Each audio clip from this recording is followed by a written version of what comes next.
There is a particular quality to the light of June in Vienna.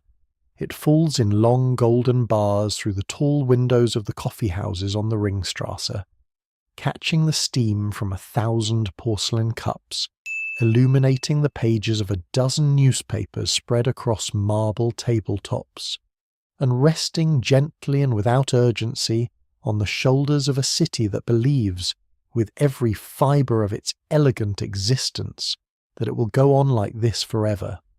The year is 1914, and the world that matters to the people who live in it, the world of gaslit boulevards and grand opera houses and imperial courts and summer promenades, is a place of extraordinary beauty, of immense confidence, and of almost unimaginable peace. Not the peace of exhaustion or surrender, not the peace of nations too tired to fight, but the deep, structural, almost geological peace of a civilization that has convinced itself it has transcended the old barbarism. A peace that feels like destiny. In London, the streets of Mayfair hum with the quiet industry of a society at the very apex of its power. The British Empire at this moment covers more than a quarter of the land surface of the earth. Its pink blush spreads across maps from Canada to Cape Town, from India to Australia, from the Caribbean to the islands of the Pacific. The Royal Navy patrols every ocean. British banks finance railways in Argentina, cotton mills in Egypt, rubber plantations in Malaya. The pound sterling is the universal currency of the civilized world, as solid and as permanent as the granite of the Bank of England's walls. And in the great townhouses of Belgravia, in the gentlemen's clubs of St. James, over brandy and cigars in oak-panelled rooms, the men who run this empire discuss its future with the unhurried confidence of people who have no reason to imagine it might ever end. In Paris, the Belle Époque is still shimmering in its final gorgeous light. The Eiffel Tower, only 25 years old, still manages to seem both miraculous and inevitable. The cafes of Montparnasse are full of painters and poets and philosophers who are reinventing what art can mean.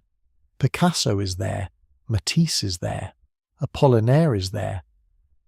The great department stores on the grand boulevards are temples of commerce and desire, their windows dressed with silks and perfumes and chocolates, and all the sweet produce of an empire that stretches from West Africa to Indochina. And on summer evenings the boulevards themselves fill with people, shopgirls and countesses and students and soldiers in their bright red trousers, all of them moving through the warm evening air with the particular lightness of people who believe they live in the most sophisticated city on earth. In Berlin, a different kind of confidence prevails. The German Empire, forged in the crucible of the Franco-Prussian War only 43 years earlier, has grown with a speed and energy that has astonished the world. German universities lead Europe in science and medicine and philosophy. German factories produce more steel than any nation on earth.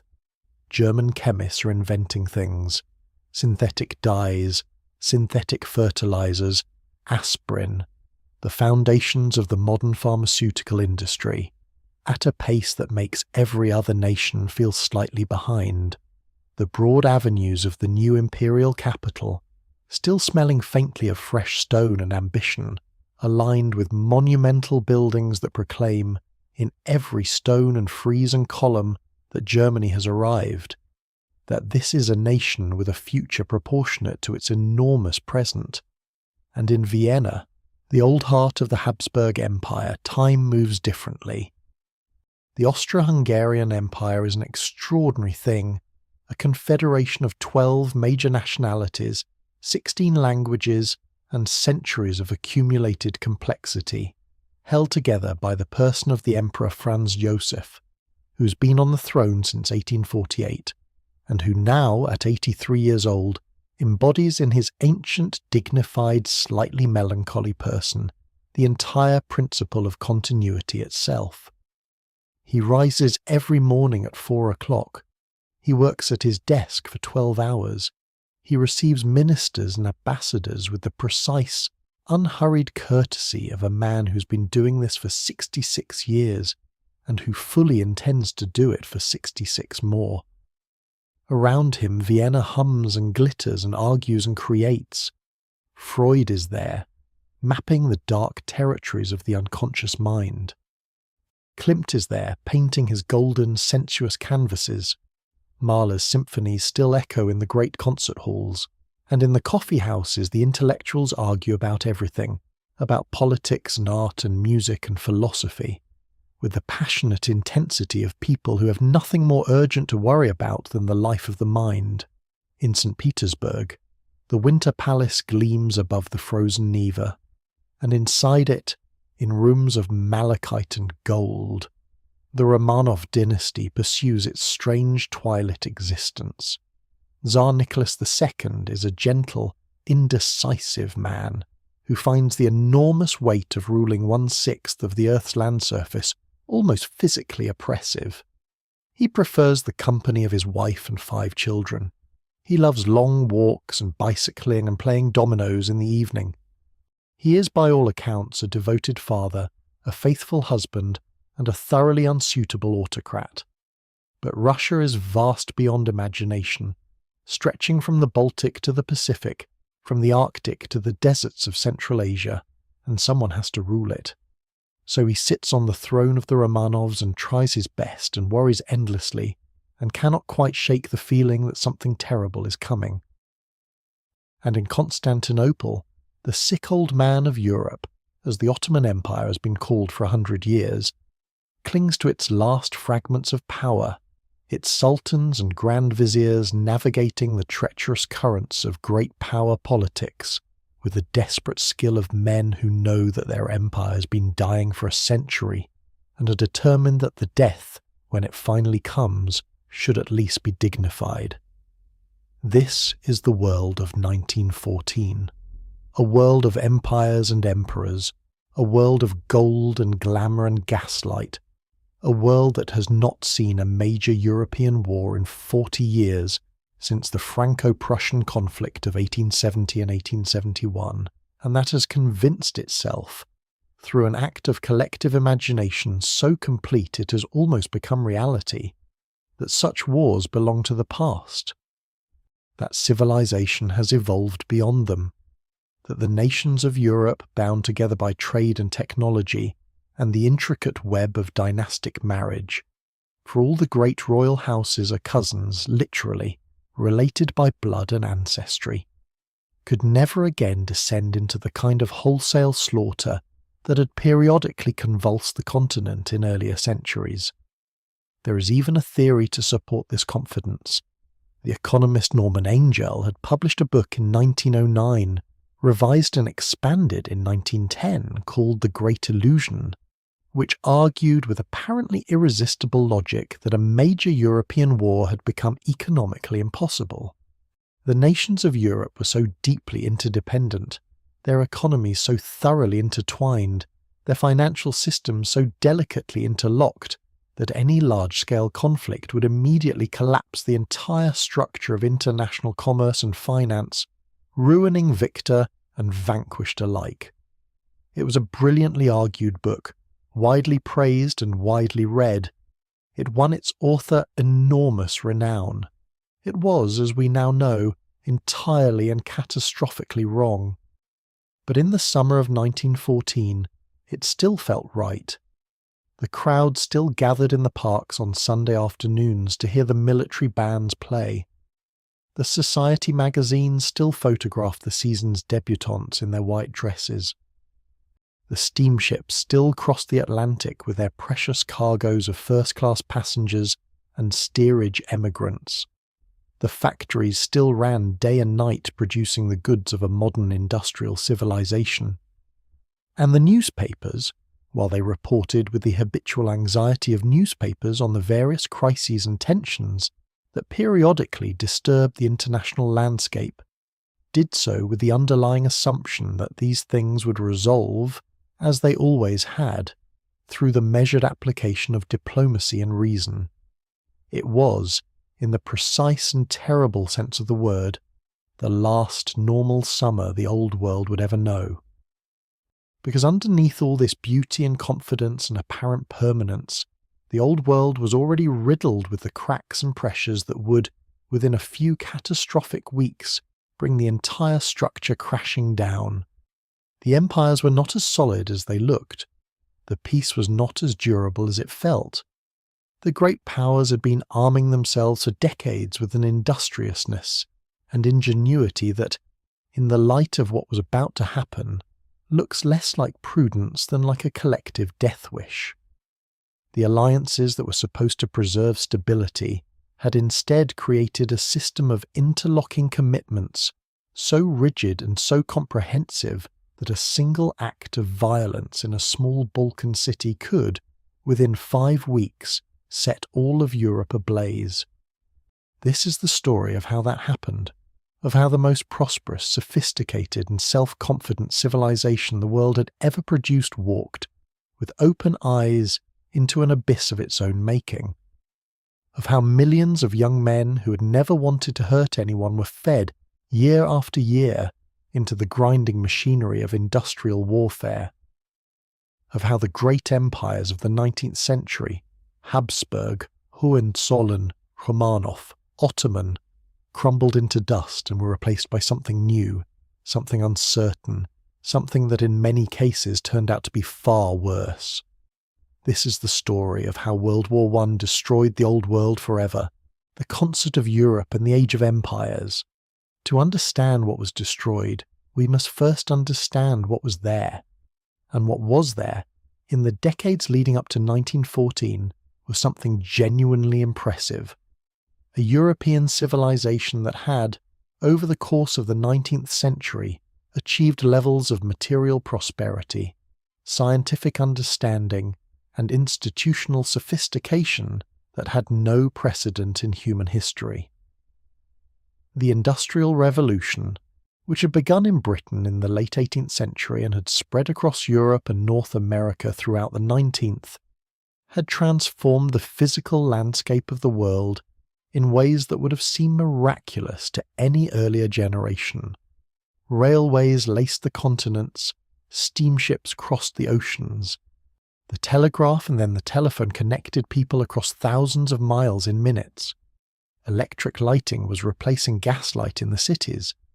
The internal combustion engine was beginning to produce those strange, noisy, marvellous machines called automobiles that were starting to appear on the better streets of European capitals, driven by wealthy enthusiasts in goggles and long coats. Medicine was advancing at a pace that was saving millions of lives. Louis Pasteur's germ theory had finally explained how infectious diseases spread, and had made possible a systematic program of vaccination and sanitation that was steadily beating back the great killers, cholera, typhoid, smallpox, that had ravaged European populations throughout recorded history. Robert Koch had isolated the tuberculosis bacillus. Joseph Lister had demonstrated the life-saving power of antiseptic technique in surgery. Life expectancy was rising. Infant mortality was falling. The human body, for the first time in history, was no longer quite so helplessly exposed to the invisible armies of microscopic death. Education was spreading. In Britain, the Education Act of 1870 had established a system of universal elementary schooling. Similar reforms had been enacted across Europe. Literacy rates were rising everywhere. Newspapers, books, and magazines were reaching populations that previous generations had never been able to read at all. Public libraries were opening, universities were expanding. The idea that ordinary people were entitled to participate in public life, not just through occasional bread riots or peasant rebellions, but through the organized, rational pursuit of their collective interests through democratic institutions, was becoming for the first time a serious political reality rather than a dangerous dream. The great powers of Europe had moreover been managing their rivalries with considerable sophistication since the end of the Napoleonic Wars in 1815.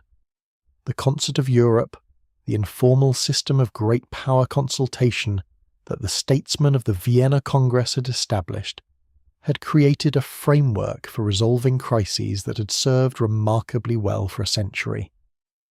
There had been wars, of course, the Crimean War, the Italian Unification Wars, the Austro-Prussian War, the Franco-Prussian War, but they had been relatively contained, relatively brief, and relatively limited in their consequences.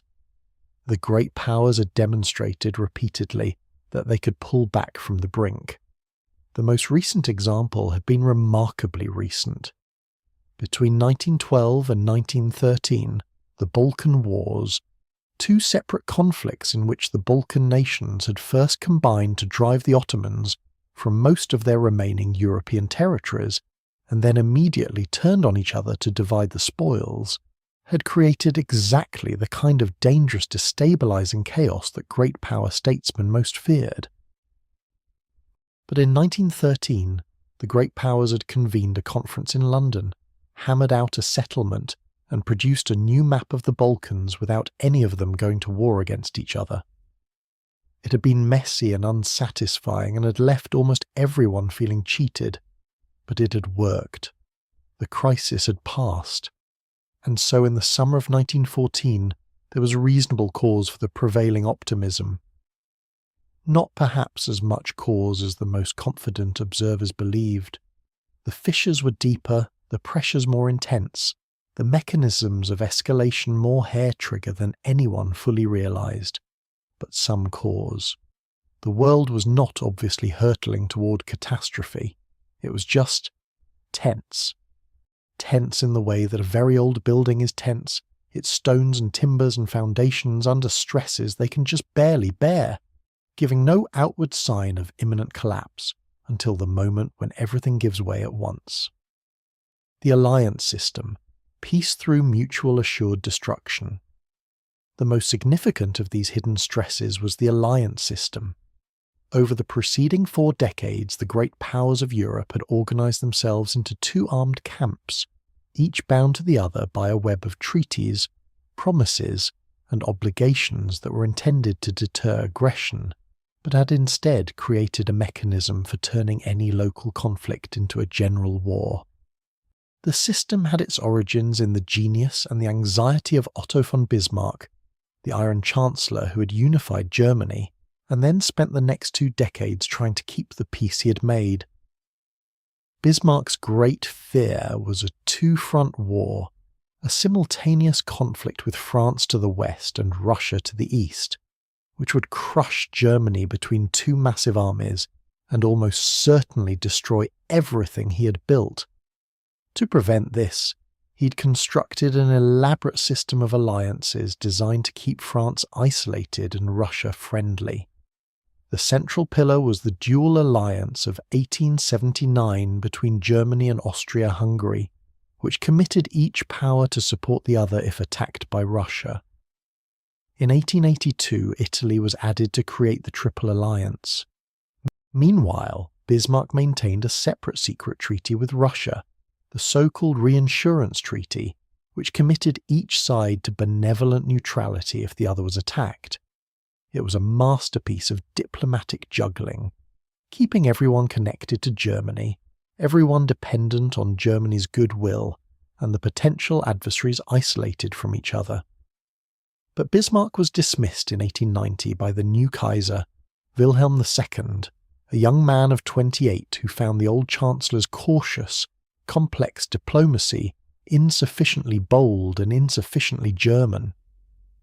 Wilhelm allowed the reinsurance treaty with Russia to lapse, and within 4 years, the result he had most feared had come to pass. France and Russia had found each other. In 1894, they signed a defensive alliance that committed each to mobilize against Germany if the other were attacked. For the first time, Germany faced the prospect of the 2-front war that Bismarck had spent his career preventing. The Triple Entente, the informal alignment of France, Russia and Britain, evolved over the following decade through a series of bilateral agreements. Britain, traditionally suspicious of continental entanglements, came to an understanding with France in 1904 through the Entente Cordiale, which resolved various colonial disputes and established a framework for military cooperation. Then, in 1907, a similar Anglo-Russian convention smoothed over the two empires' rivalry in Central Asia.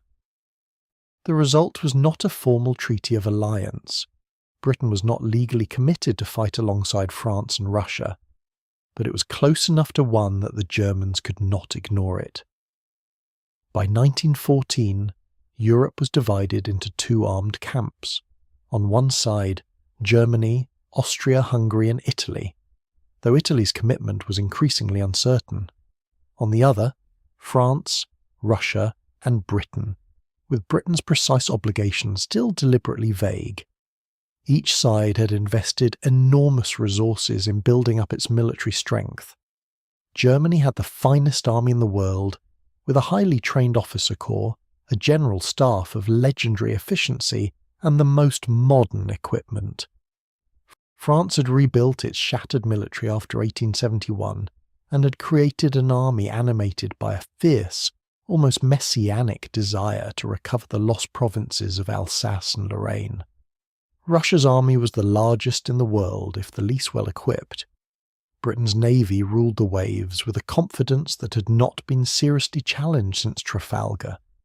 And all of these militaries had plans, elaborate, detailed, carefully worked out plans for what to do when war came.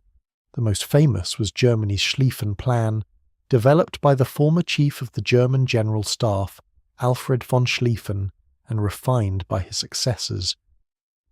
It was a solution to the two-front problem that was simple in concept and ferociously complicated in execution. In the event of war with France and Russia simultaneously, Germany would first crush France with a massive, sweeping attack through Belgium and Luxembourg, outflanking the French defensive positions in the east, wheeling south and west to envelop Paris, and forcing a French capitulation within 6 weeks. Then, with France eliminated, Germany would transfer its armies by rail to the east and deal with the slower-moving Russians. The plan required going through neutral Belgium. This was a serious diplomatic problem since Britain was one of the guarantors of Belgian neutrality under an 1839 treaty.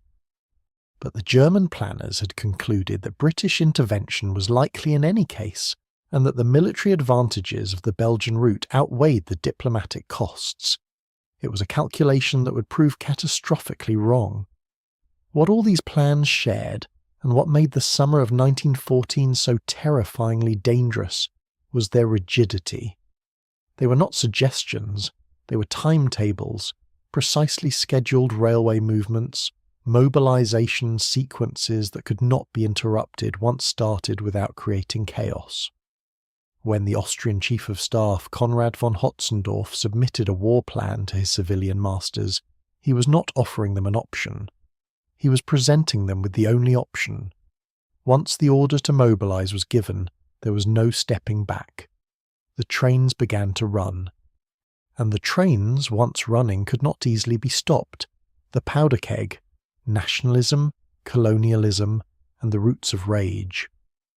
But the alliance system and the war plans were only the mechanisms. The fuel that made them dangerous was the vast seething energy of nationalism.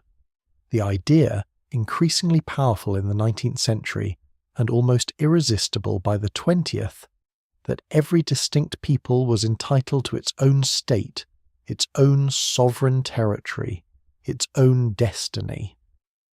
Nationalism had been a revolutionary force in the 19th century, and not always an unpleasant one. It had helped to unify Italy and Germany. It had driven the movements for independence that had liberated Greece, Serbia, Romania, Bulgaria and Montenegro from Ottoman rule. It had inspired great literature, great music, great art, the romantic nationalism of composers like Smetana and Sibelius and Dvorak, who found in the folk traditions of their peoples a wellspring of beauty and meaning and collective identity. But nationalism was also inherently an exclusionary force.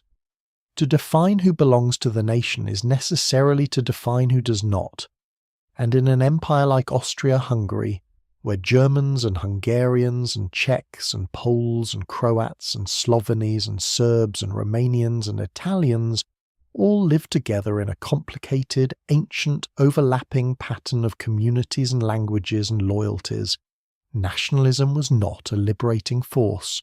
It was a solvent. It ate away at the bonds of imperial loyalty and replaced them with the harder, narrower, more passionate bonds of ethnic solidarity. Nowhere was this more dangerous than in the relationship between Austria-Hungary and the Kingdom of Serbia. Serbia had achieved independence and had been dramatically enlarged by the Balkan Wars. But large Serbian-speaking populations remained inside the boundaries of the Habsburg Empire, in Bosnia, which Austria-Hungary had annexed in 1908, and in Croatia, and in other provinces. Serbian nationalists dreamed of a greater Serbia that would unite all South Slavs under Belgrade's leadership. Austrian statesmen saw this dream as an existential threat. If national self-determination became the organizing principle of European politics, Austria-Hungary, a multinational empire of extraordinary complexity, could not survive. There were other pressures too, global pressures, that were straining the old order from the outside as well as the inside. The European empires had been expanding throughout the 19th century, carving up Africa and Asia and the Pacific among themselves with a casual arrogance that assumed the permanent subordination of the rest of the world to European power. By 1914, Britain, France, Germany, Russia, Belgium, the Netherlands, Italy, Portugal and Spain between them controlled most of the non-European world. The scramble for Africa, completed in the 1880s and 1890s, had given Europe direct control of the entire continent except for Ethiopia and Liberia. China was carved into spheres of influence. The Middle East was contested between Britain, France, and Russia, with Germany increasingly trying to muscle its way in. This colonial expansion had not been achieved without violence, of course, enormous systematic violence, the consequences of which are still being felt a century later. But from the perspective of the European powers, it seemed to prove the thesis of their own superiority.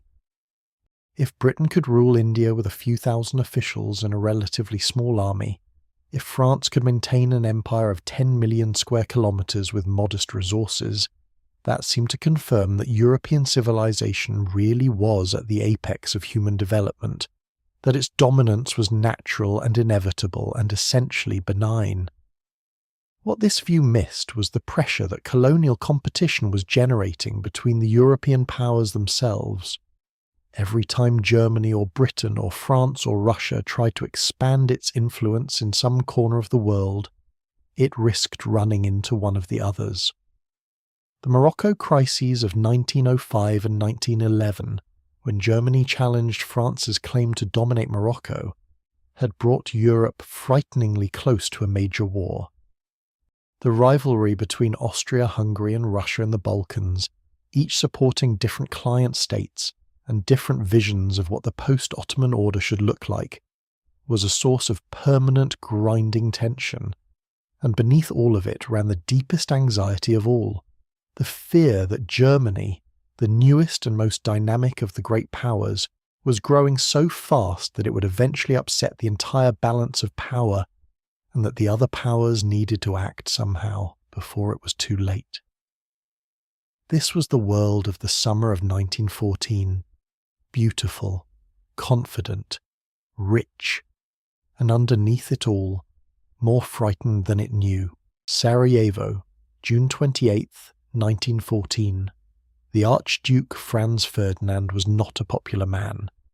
The heir to the Habsburg throne was known throughout Vienna for his bluntness, his stubbornness, his volcanic temper, and his somewhat inconvenient habit of being right about things that more agreeable people preferred not to think about.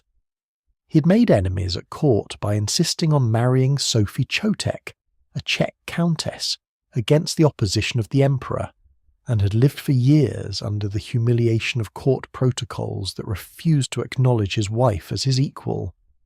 He had further offended the military establishment by doubting the wisdom of war with Serbia, and suggesting, against the wishes of the hawks around him, that the empire's problems required political solutions rather than military ones. But in June 1914 he was in Bosnia on an official visit, inspecting army manoeuvres, and his schedule included a formal procession through the streets of Sarajevo on the 28th. The date had been chosen without awareness of its significance to Serbian nationalists. It was Vidovdan, St. Vitus's Day, the anniversary of the Battle of Kosovo in 1389, when the medieval Serbian kingdom had been crushed by the Ottomans, a date of mourning and defiance and fervent national feeling that was essentially the Serbian equivalent of a wound that had never healed. In Sarajevo, a small group of young Bosnian Serb nationalists affiliated with a shadowy organisation called the Black Hand had been waiting for weeks. They were very young, most of them teenagers or in their early 20s, and very passionate, and they had been supplied with weapons, including hand grenades and pistols loaded with cyanide-tipped bullets, by members of Serbian military intelligence. Their plan was simple in outline. They would position themselves along the Archduke's announce route and kill him. The plan almost failed. The first conspirator to act, Nedeljko Kabrinović, threw a hand grenade at the Archduke's open automobile. The grenade bounced off the folded-back convertible roof and exploded under the following car, wounding several people. The procession continued. Franz Ferdinand reached the town hall, delivered his scheduled speech with characteristic composure, despite the fact that he had just been the target of an assassination attempt, and then decided to visit the wounded from the bombing at the hospital. The route was changed. The lead driver was not informed. He turned down Franz Josef Street, the original route, and was corrected. But in pulling back, the car stalled almost directly in front of Gavrila Princip, a 19-year-old nationalist who had given up hope of carrying out his mission and was consoling himself at a delicatessen. Princip stepped forward. He was close enough to reach out and touch the car. He fired 2 shots. The first struck Franz Ferdinand in the jugular vein. The second hit Sophie in the abdomen. Within an hour, both were dead. Later, asked at his trial what he had been trying to do, Princip said he had wanted to destroy the idea that Austria-Hungary could indefinitely suppress the national aspirations of the South Slavs. He had not wanted to start a world war. No one had wanted to start a world war. But that is precisely what he started. The July crisis. 5 weeks to Armageddon. What followed was one of the most studied, most debated, most agonizingly documented periods in the history of modern diplomacy.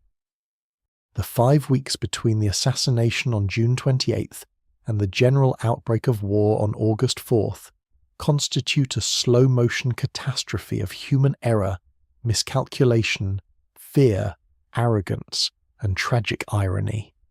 A sequence of decisions, each of them apparently reasonable from the perspective of the person making it, that together produced an outcome that almost no one wanted, and almost everyone, in retrospect, could have prevented. In Vienna, the response was not immediate grief or outrage. The court had not liked Franz Ferdinand. The Emperor Franz Joseph, when told the news, was reported to have said, with the terrible serenity of extreme age, that God had not been displeased by his nephew's sin. The real question was strategic. General Konrad von Hotzendorf, the Chief of Staff, had been arguing for years that Austria-Hungary should crush Serbia before the kingdom grew too powerful. Now he had his justification. The hawks in Vienna saw the assassination not primarily as a tragedy but as an opportunity. But they needed to be sure of German support before they could act. On July 5th, Austrian Foreign Minister Count Berchtold and the Austrian ambassador Count Sogieni met with Kaiser Wilhelm and his Chancellor Bethmann Hollweg in Potsdam. The Kaiser, who had been friends with Franz Ferdinand, was furious. He gave the Austrians what has gone down in history as the blank cheque, an assurance that Germany would support Austria-Hungary whatever it decided to do. the decision was made almost casually over lunch, without any serious consideration of its implications. Wilhelm then left for his annual summer cruise in the Norwegian fjords. With Germany's support assured, Vienna spent 3 weeks drawing up the most deliberately impossible ultimatum in diplomatic history. The demands sent to Serbia on July 23rd were designed not to be accepted. They required Serbia to suppress anti-Austrian propaganda, to dismiss certain named officials, and, most remarkably, to allow Austro-Hungarian officials to participate directly in the Serbian judicial investigation of the assassination. This last demand struck at the very heart of Serbian sovereignty, and it was included precisely because Vienna expected it to be refused, and yet it nearly was accepted. Serbia's reply on July 25th agreed to almost everything in the ultimatum, including some of the demands that Austrian diplomats had privately thought were too extreme for any sovereign state to accept. The only point of substantive disagreement was the judicial participation clause, and even on that Serbia offered a form of cooperation that might have served as the basis for negotiation. When the Kaiser read the Serbian reply, he famously wrote in the margin, "A brilliant achievement for a time limit of only 48 hours. This is more than one could have expected. A great moral victory for Vienna, but with it every reason for war drops away." But by then Vienna had decided. Within 2 hours of receiving Serbia's response, the Austro-Hungarian ambassador had left Belgrade. On July 28th, exactly 1 month after the assassination, Austria-Hungary declared war on Serbia and began shelling Belgrade from the opposite bank of the Danube. Now the machinery began to move. Russia had been watching the crisis with mounting alarm. The Tsar's ministers had decided after the humiliation of the Bosnian crisis of 1908, when Russia had been forced to accept Austria-Hungary's annexation of Bosnia without being able to do anything about it, that they could not afford to be humiliated again. Russia began partial mobilization in support of Serbia on July 25th. Germany warned Russia to stop. Russia escalated to full mobilization on July 30th. This was the moment that the German military machine had been designed for and designed around. The Schlieffen Plan required Germany to strike west first, quickly, before France could concentrate its forces, because Germany could not fight a prolonged two-front war. But the plan depended on speed. Every day of delay allowed France and Russia to mobilize further. Every day made the plan less likely to succeed.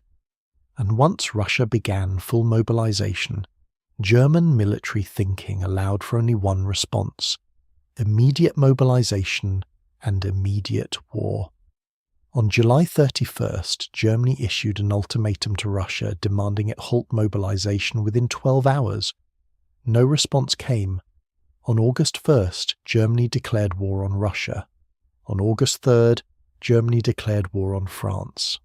On August 4th, German troops crossed the Belgian frontier, and Britain, as the guarantor of Belgian neutrality, declared war on Germany.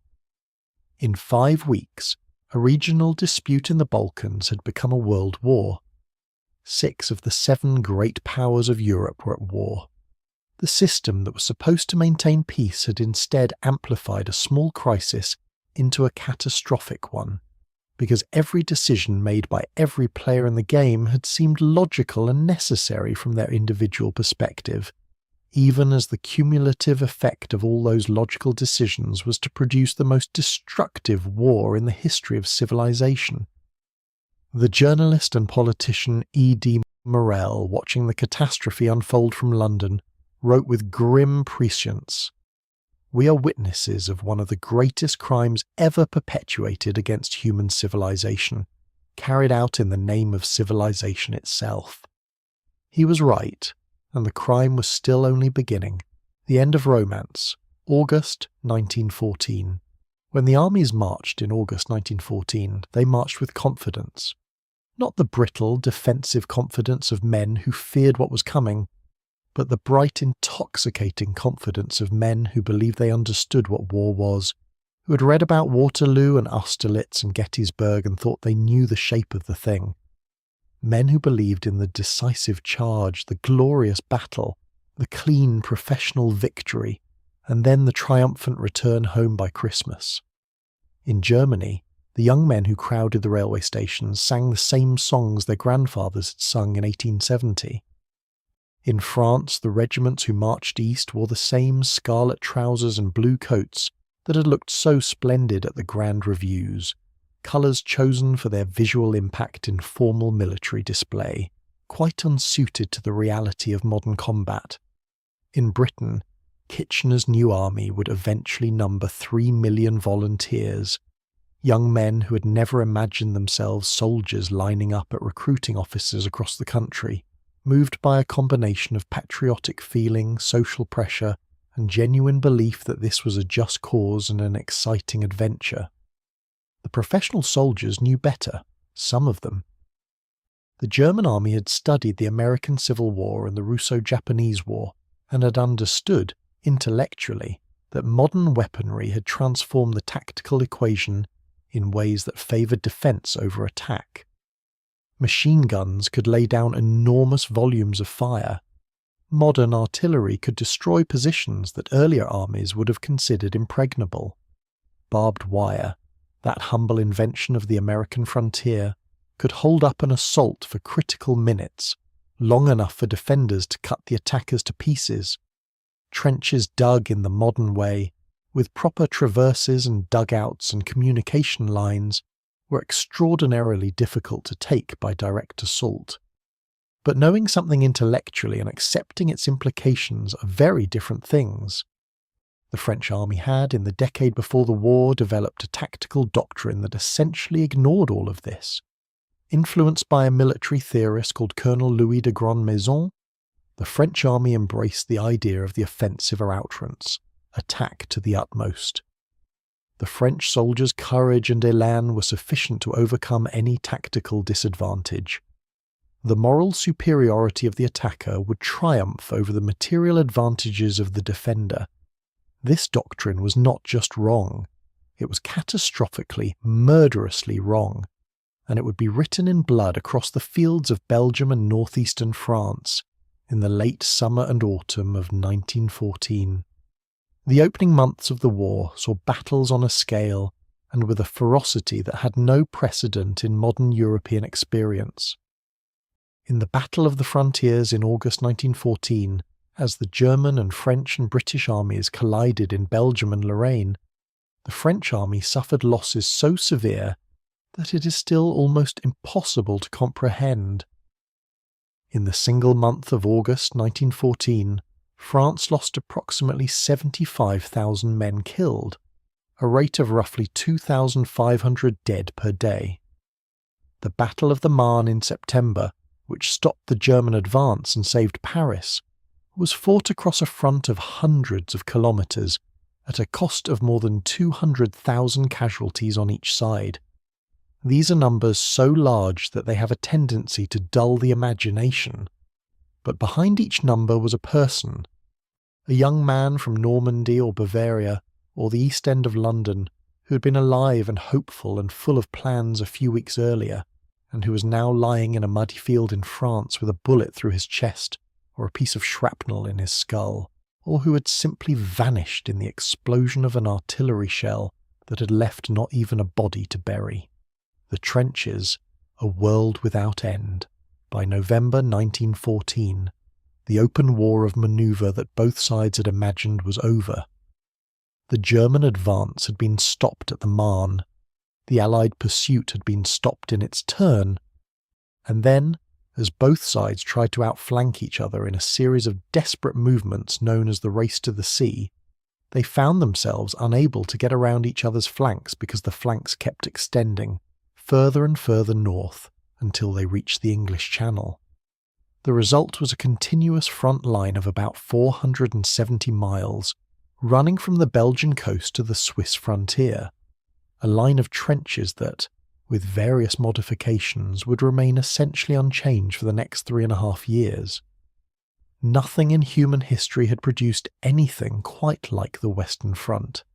It was, in the most literal sense of the word, a new kind of hell, a constructed hell, a deliberate hell, an industrialized hell. The trench system grew in complexity over the months and years until they became, in their strange, underground way, almost like cities. There were frontline trenches where the men lived in closest proximity to death. There were support trenches and reserve trenches behind them. Communication trenches connected them all in a branching, maze-like network. There were dugouts for officers and bomb stores and first aid posts and latrines. There were whole underground systems beneath the Somme and Champagne and Ypres that went 30 feet deep and could shelter hundreds of men from the heaviest bombardment. But even the most elaborate trench system could not make the experience of living in one anything other than a kind of prolonged, miserable endurance test that pressed on every human faculty and found almost all of them wanting. The mud was the first thing everyone mentioned. Always. The mud of Flanders in particular had a peculiar consistency. A deep, glutinous, almost organic mud that sucked at boots and wheels and gun carriages, and that had the disconcerting quality of swallowing bodies. Men who died in the mud of Passchendaele sometimes disappeared entirely, absorbed into the landscape, never found. The joke that went around, dark, as trench humour always was that the mud was hungry. Then there was the cold. The winters on the Western Front were brutal. Men lived and slept in conditions of cold and damp that would have appalled any previous generation's conception of what an army could be asked to endure. Trench foot, a condition caused by prolonged immersion in cold water that in extreme cases required amputation, claimed almost as many men as enemy action in the winters of 1914 and 1915. Lice were universal, maddening, impossible to eliminate. Rats, enormous rats, fattened on things that could not be named, were everywhere, aggressive, almost unafraid. And then there were the weapons. The weapons of the First World War were a terrible catalogue of industrial ingenuity applied to the business of killing human beings with the maximum efficiency and at the minimum cost. Artillery was the dominant arm, responsible for roughly 60% of all casualties on the Western Front. The guns of 1914 to 1918 were monsters compared to anything that had existed before. Heavy howitzers that could loft enormous shells on high arcs to drop almost vertically into trenches, field guns that could fire 15 rounds a minute, long-range naval guns that could reach targets 25 miles away.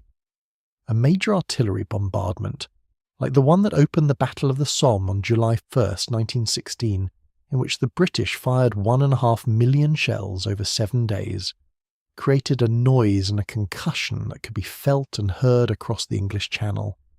The machine gun was the weapon that most perfectly embodied the tactical reality of the Western Front. A single machine gun, well sighted in a defended position, could fire 600 rounds a minute and could kill or wound dozens of men in the time it took to cross 100 yards of open ground. On July 1st, 1916, the first day of the Battle of the Somme, 19,000 British soldiers were killed and 38,000 wounded, the bloodiest day in the history of the British Army, largely because German machine gunners in their deep concrete bunkers had survived the bombardment and emerged when the infantry went over the top. Gas was the innovation that most perfectly captured the character of the new warfare. The Germans first used chlorine gas on a large scale at the Second Battle of Ypres in April 1915, releasing 160 tons of the yellow-green gas from 5,000 cylinders along a 4-mile front. The effect on the French and Algerian troops who received it was catastrophic and almost instantaneous. Men who breathed the gas died drowning in their own fluids, their lungs destroyed by the chemical reaction. The gas drifted in a yellow cloud over the trenches, and the men who could run, ran, leaving a 4-mile gap in the Allied line that the Germans, surprised by the scale of their own success, failed to adequately exploit. Within weeks, both sides were using gas. The Allies developed their own chlorine shells. The Germans introduced phosgene, which was even more deadly. And then, in 1917, the Germans introduced mustard gas, technically a blistering agent rather than a gas, a thick, oily liquid that persisted in the soil for days and attacked any exposed skin or mucous membrane, causing painful, disabling blisters, temporary or permanent blindness, and, in high concentrations, death. Gas masks were developed and improved, but they were uncomfortable, restrictive, and impossible to wear for long periods, and the psychological terror of a gas attack, the sight of the yellow cloud drifting toward you, the frantic scramble for the mask, the sudden claustrophobic darkness, the uncertainty about whether you'd been quick enough was a form of suffering that statistics could not capture. The great battles, industrial slaughter. The great offensives of the middle years of the war have a particular quality in memory, a quality of grinding, costly, almost purposeless sacrifice that even at the time struck observers as something beyond the ordinary categories of military disaster. The Somme, Verdun, Passchendaele.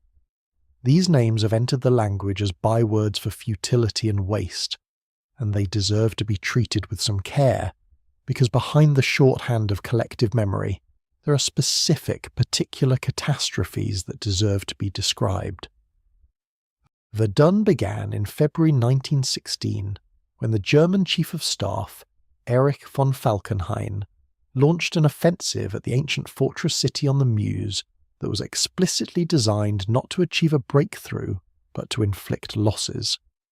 Falkenhayn's strategy, controversial even then and disputed by historians since, was to attack a point that France could not afford to abandon, forcing the French to feed divisions into the battle until they bled to death.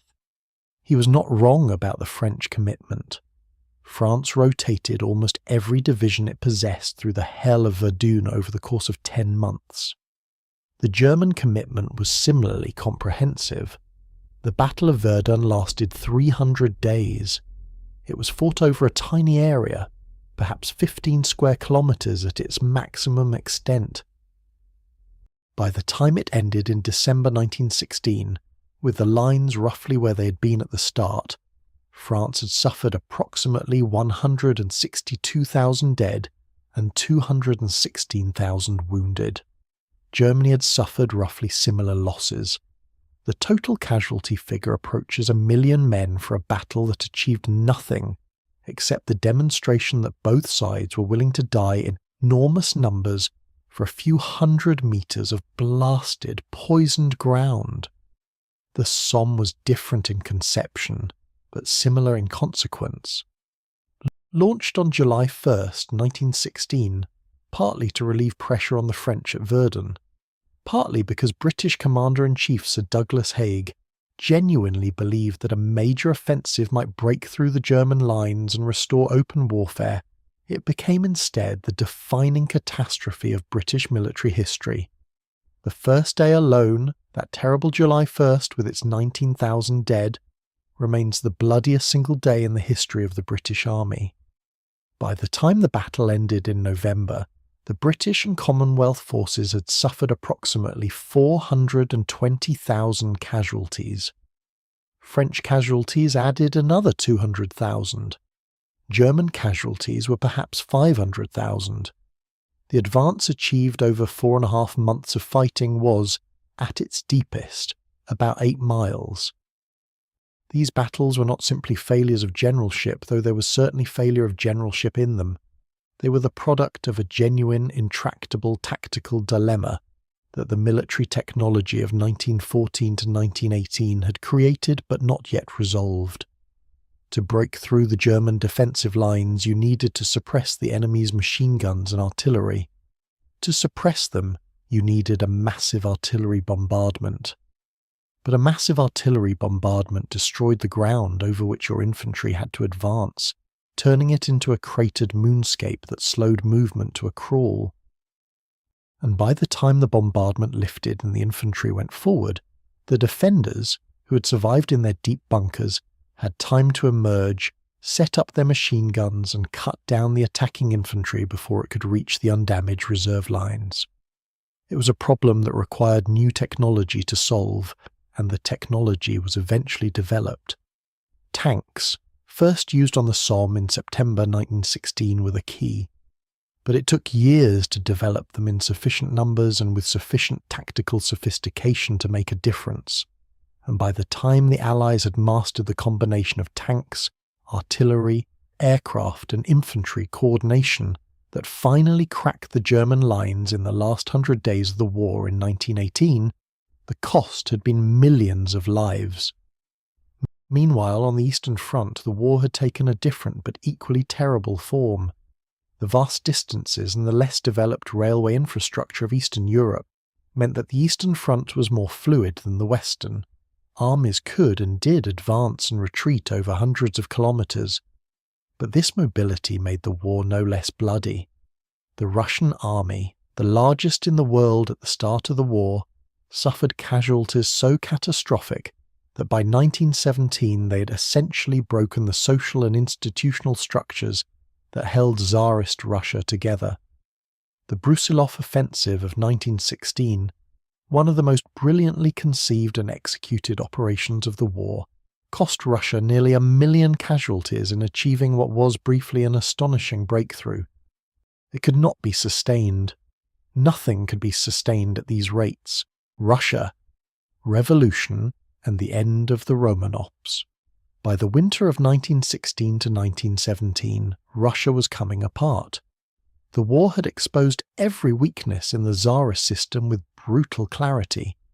The army was short of guns, shells, boots, food, and medical supplies. The railway system, already strained before the war, had been pushed beyond its capacity by the demands of military logistics and was beginning to collapse. In the cities, particularly in Petrograd, as St. Petersburg had been renamed at the start of the war because the original name sounded too German, food was running short. Bread queues stretched around city blocks in the bitter February cold. And at the centre of the system sat Nicholas II, a man whose personal virtues, gentleness, devotion to his family, religious sincerity, were perfectly matched to a life of private contentment and perfectly unsuited to the demands of ruling a vast empire in the most testing crisis it had ever faced. He had taken personal command of the army in 1915, a decision that was catastrophic on 2 levels.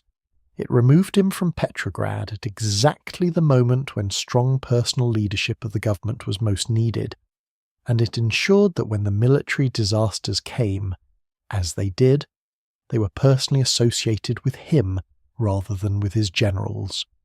Back in Petrograd, his wife Alexandra, convinced that the mystic healer Grigory Rasputin was the only person who could control the haemophilia that was slowly killing their son Alexei, had given Rasputin an influence over court appointments that scandalized Russian society, alienated the nobility, and paralyzed the government. Ministers were appointed and dismissed with bewildering frequency. Competent administrators were replaced by favourites. The machinery of the state ground slowly to a halt. On March 8th, 1917, the revolution began not with a manifesto or a declaration, but with bread queues and International Women's Day demonstrations in Petrograd. Women textile workers went on strike. The protests grew. Within 2 days, there were 200,000 people in the streets. The Tsar ordered the garrison to suppress the protests by force. The garrison mutinied, and on March 15th, Nicholas II abdicated, not dramatically, not with the defiant cry of a king choosing death over dishonour, but with the exhausted relief of a man who had been carrying a burden too heavy for him and was finally, with a mixture of sorrow and something resembling gratitude being permitted to put it down. The Romanov dynasty, 300 years of autocratic rule over the largest country on earth, ended with a piece of paper signed in a railway carriage in Pskov. It was, in every sense, an anticlimax. The drama was to come later, at Yekaterinburg, in July 1918, when Nicholas and Alexandra and all 5 of their children were murdered in a basement by Bolshevik guards in one of the most brutal and pathetic acts of the revolutionary period. The provisional government that replaced the Tsar made the fatal decision to continue the war. This decision, understandable in terms of Allied pressure and commitments, and the genuine belief of many Russian liberals that the war had to be won to secure the revolution, was nevertheless politically suicidal. By the autumn of 1917, the Bolsheviks, Vladimir Lenin's party, which had returned from exile in April with the aid of a German government that saw revolutionary chaos in Russia as a military advantage, had built a mass following among the war-weary soldiers and workers with a simple, utterly irresistible slogan: peace, land, bread.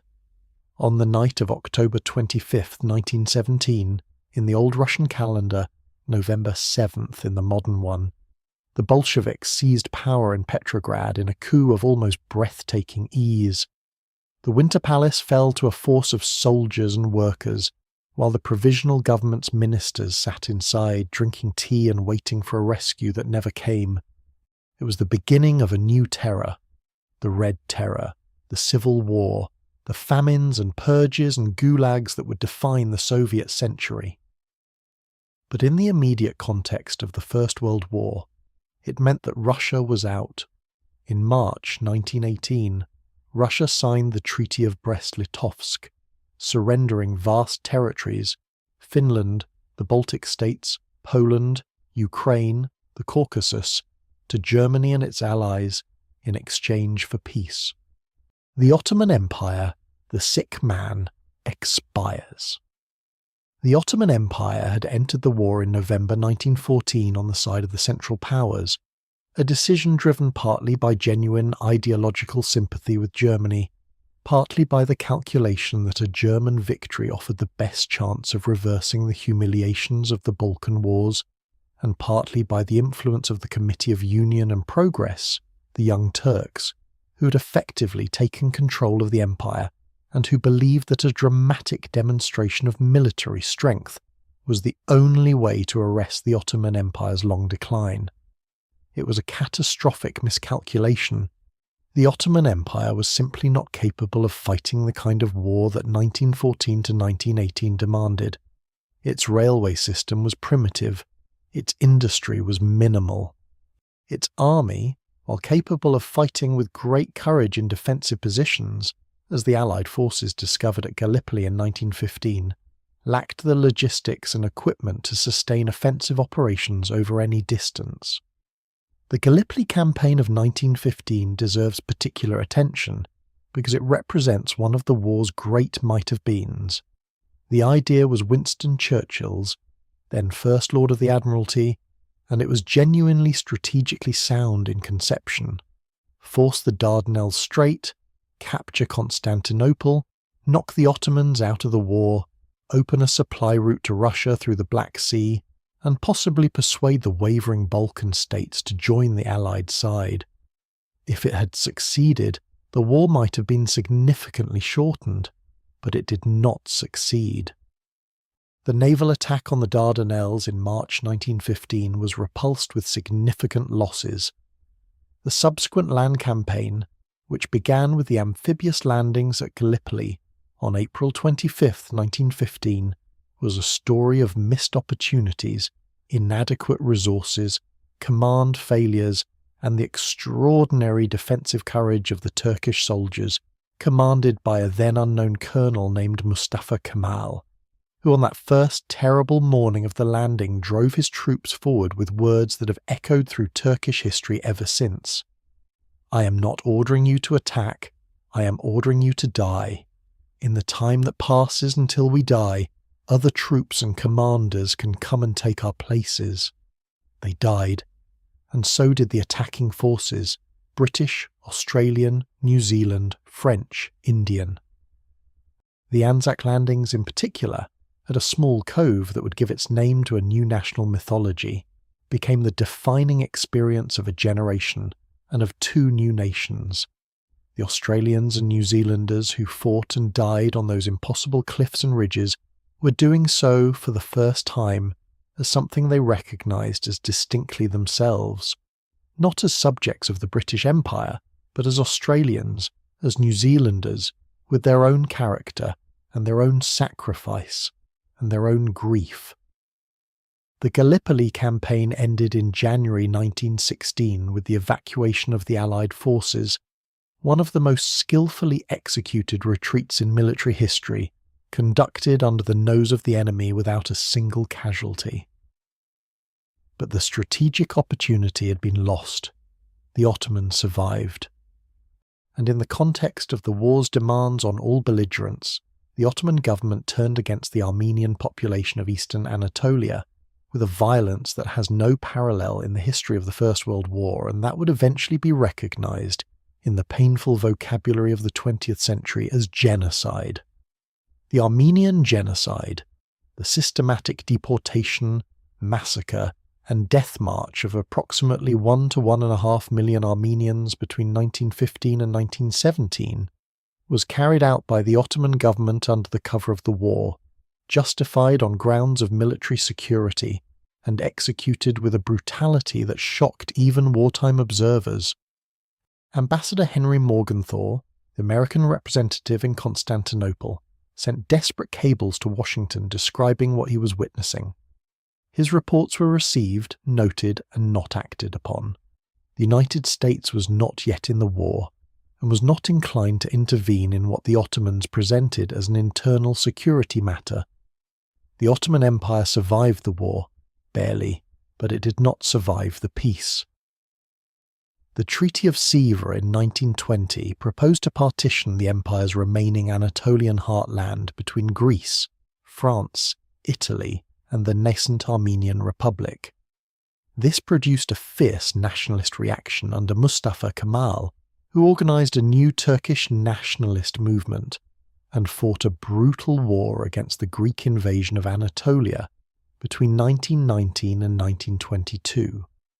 The resulting population exchanges, perhaps the largest compulsory population transfer in history to that point, involving 1.5 million Greeks from Anatolia and 500,000 Muslims from Greece, reshaped the demographic map of the Eastern Mediterranean in ways that persist to this day.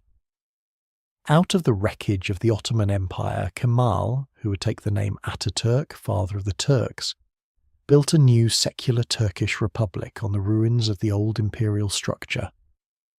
Austria-Hungary, the last empire. The Habsburg Empire was, of all the great empires, perhaps the least suited to the demands that the First World War placed on states. It was too old, too complex, too tied to the past to adapt quickly enough.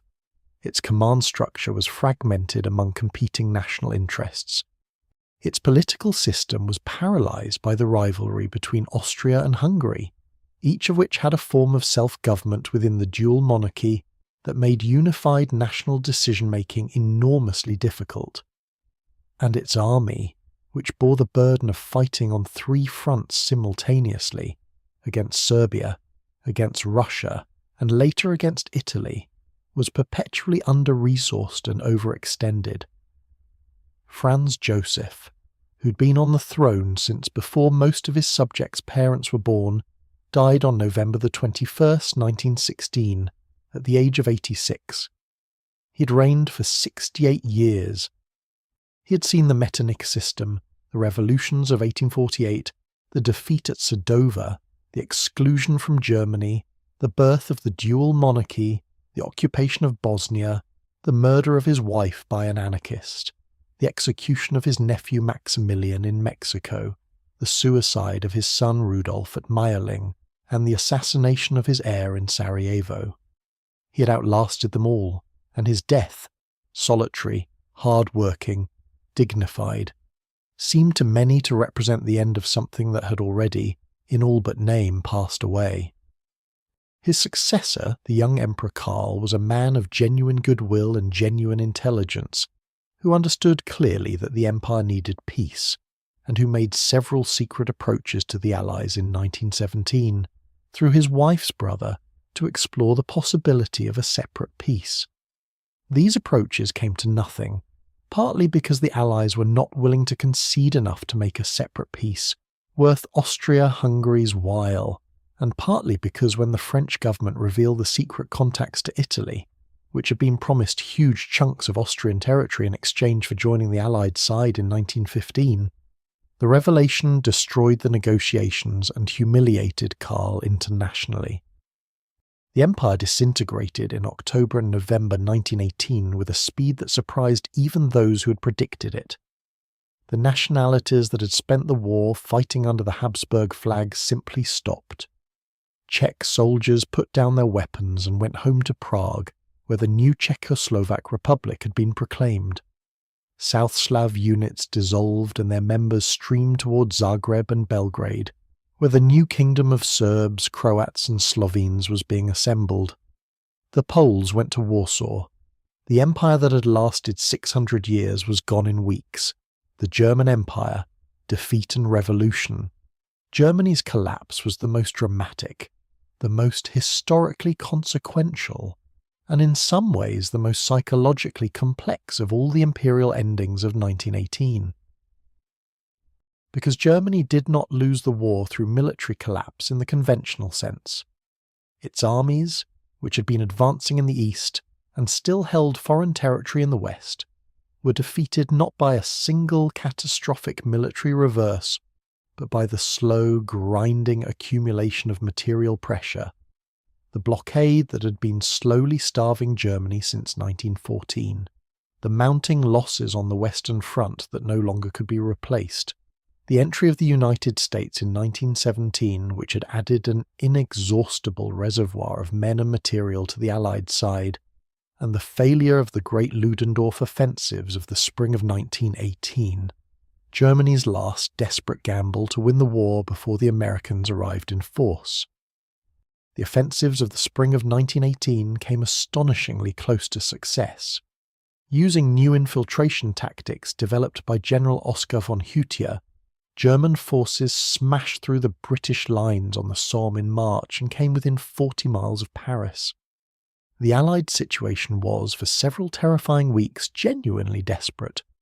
It was the worst crisis the Allies had faced since the Marne in 1914. But the offensive ran out of steam. Germany did not have the reserves of men and material to exploit its breakthrough. The soldiers who penetrated the Allied rear found something unexpected.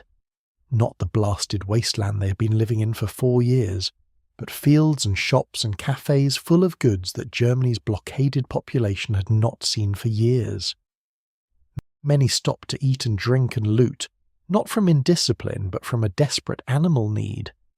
And the Allied counter-offensives, beginning with the 100 Days Offensive on August 8th, 1918, the Black Day of the German Army as Ludendorff called it, drove the German lines steadily back. The home front was collapsing.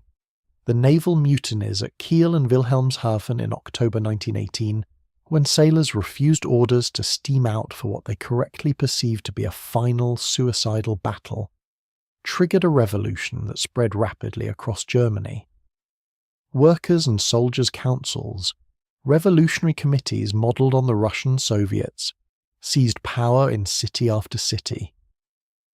On November 9th, the Kaiser abdicated, and on November 11th, in a railway carriage in the forest of Compiègne, Germany signed the armistice that ended the fighting.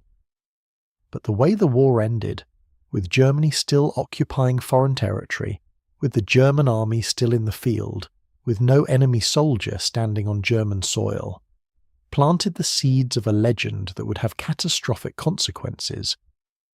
The stab-in-the-back myth, which held that Germany had not been defeated on the battlefield but had been betrayed by civilian politicians, socialists and Jews on the home front, was both historically false and psychologically irresistible to a generation of Germans unable to accept the reality of what had happened. This legend would be cultivated and weaponized by a generation of demagogues, and one in particular who would bring Germany and the world to an even greater catastrophe 20 years later. The lost generation. The statistics are almost impossible to process. Approximately 17 million people died in the First World War. Soldiers and civilians, from enemy action and from the diseases and famines that war brings in its wake. 23 million more were wounded, many of them permanently disabled. The influenza pandemic of 1918 and 1919, which spread along the railways and troop ships and refugee columns of the war, killed another 50 to 100 million people worldwide, more than the war itself. A vast and terrible coda that erased whatever distinction remained between the violence of war and the violence of nature. Among the dead were a generation of young men whose absence reshaped their societies in ways that can still be traced in demographic data a century later. France lost 1.4 million soldiers killed, nearly 10% of the entire male population, and a far higher proportion of young men of military age. Germany lost nearly 2 million. Britain and the Commonwealth lost 1.1 million. Russia, in the war and the subsequent civil war, lost perhaps 7 million. The Austro-Hungarian Empire lost 1.4 million. The Ottoman Empire lost perhaps 800,000. These losses were not uniformly distributed. They fell most heavily on the young, the educated, the fit, the men who had been the officers and NCOs and frontline soldiers, precisely the people most capable of leading their societies forward. The British officer class was devastated. The public schools and universities that had sent their young men to serve and to lead lost them at rates that left entire institutions hollow. Every town and village in Britain, France, Germany, and across Europe erected its war memorial in the years after 1918, and the length of the names inscribed on those memorials in relation to the size of the community they represent is a measure in stone of just how total the catastrophe had been. The survivors were changed in ways that their societies took decades to fully absorb. Shell shock, the name given to the psychological collapse that overtook soldiers exposed to prolonged artillery bombardment and combat, was the first widely recognized condition of what we would now call combat-related post-traumatic stress. The men who sat shaking in forward dressing stations, unable to speak or walk or control their own bodies, unable to explain what had happened to them, were presenting symptoms that had no place in the existing medical or cultural vocabulary. The Victorian and Edwardian cultures from which most of these men came had no framework for understanding psychological trauma. Courage was understood as a fixed quality, either present or absent. A man who broke under fire had simply failed. The idea that the human nervous system might have genuine organic limits, that there was a point beyond which no amount of courage could prevent the mind from fracturing, was genuinely revolutionary, and it arrived at an enormous cost. The physical landscape of the war zones was itself a kind of trauma made visible. The areas of Belgium and northeastern France where the heaviest fighting had taken place were, by 1918, essentially uninhabitable. The forests had been reduced to stumps. The fields were poisoned with gas and littered with unexploded shells. The soil is still regularly returning fragments of this buried ordnance a century later, and the French army still has a dedicated unit, the Département de Déminage, that diffuses hundreds of tons of First World War ordnance every year. The towns of Ypres and Péronne and Albert and dozens of others had been reduced to rubble. In the worst affected areas, the French government declared the land permanently uninhabitable and created the Zone Rouge, literally the Red Zone, a region of several hundred square kilometres in which no agriculture was permitted and no permanent settlement was allowed, because the ground was too contaminated with toxic chemicals, unexploded munitions, and human remains to be safe. Parts of the Zone Rouge are, to this day, exactly as they were declared in 1919. Small, strange patches of land where the ground has never been ploughed since, slowly reverting to scrubland, concealing in their soil the physical residue of the greatest catastrophe in European history. Art, literature, and the shattering of certainty. The cultural response to the war was enormous, complex, and still reverberating through our own time. The literature and art that the war produced represents perhaps the most significant shift in the cultural history of the modern world. A shift away from the confidence and grandeur of the Victorian and Edwardian period towards something darker, more fragmented, more suspicious of the grand narratives and the noble rhetoric that had sent men marching so cheerfully in August 1914. The war poets, Wilfred Owen, Siegfried Sassoon, Rupert Brooke, Isaac Rosenberg, Edward Thomas, Charles Sawley, and dozens of others, created in poems written in billets and dugouts and on scraps of paper, in the intervals between bombardments, a body of work that permanently changed the way the English-speaking world thought about war. Rupert Brooke's early sonnets, If I Should Die, Think Only This of Me, captured the idealistic spirit of August 1914 in language of genuine beauty and genuine naivety. Owen's later poems, Dulcet Decorum Est, Anthem for Doomed Youth, Strange Meeting, captured something else entirely. The physical reality of gas and mud and mutilation, and the monstrous irony of dying for a country whose politicians had never experienced what they were asking young men to do. Owen died on November 4th, 1918, 1 week before the armistice. He was 25 years old. The telegram informing his mother of his death arrived, while the church bells in Shrewsbury were ringing to celebrate the peace. In Germany, the war produced a different but equally profound artistic response. Ernst Ludwig Kirchner, Max Beckmann, Otto Dix, the expressionist painters who'd been the most vital force in pre-war German art, were transformed by their experience of the war into artists of a darker, more anguished vision. Dix's Triptych der Krieg, painted in the early 1930s, is one of the most powerful anti-war statements in the history of art. A panorama of trenches and corpses and rats and men broken in body and mind that was inspired directly by his memories of the Somme and Champagne. The Nazis, who came to power in 1933, classified it as degenerate art. The war also profoundly shaped the development of modernism, the movement in literature and art that rejected the conventions and the certainties of the 19th century in favour of fragmentation, ambiguity, and the recognition that human experience could not be captured in the smooth, confident narratives of the Victorian tradition. T.S. Eliot's The Waste Land, published in 1922, is in many ways the poem of the post-war moment, a landscape of fragments and illusions and broken voices that perfectly captured the feeling of a civilization that had lost its coherence. Virginia Woolf's novels, with their stream of consciousness and their refusal of the conventional narrative arc, were shaped by the same post-war sense that the old forms of making meaning had become inadequate. Sigmund Freud, working in Vienna, watched the war produce evidence for his most disturbing theoretical claims. The prevalence of shell shock seemed to confirm the existence of the unconscious, the idea that the mind could be torn by conflicts that operated below the level of rational awareness.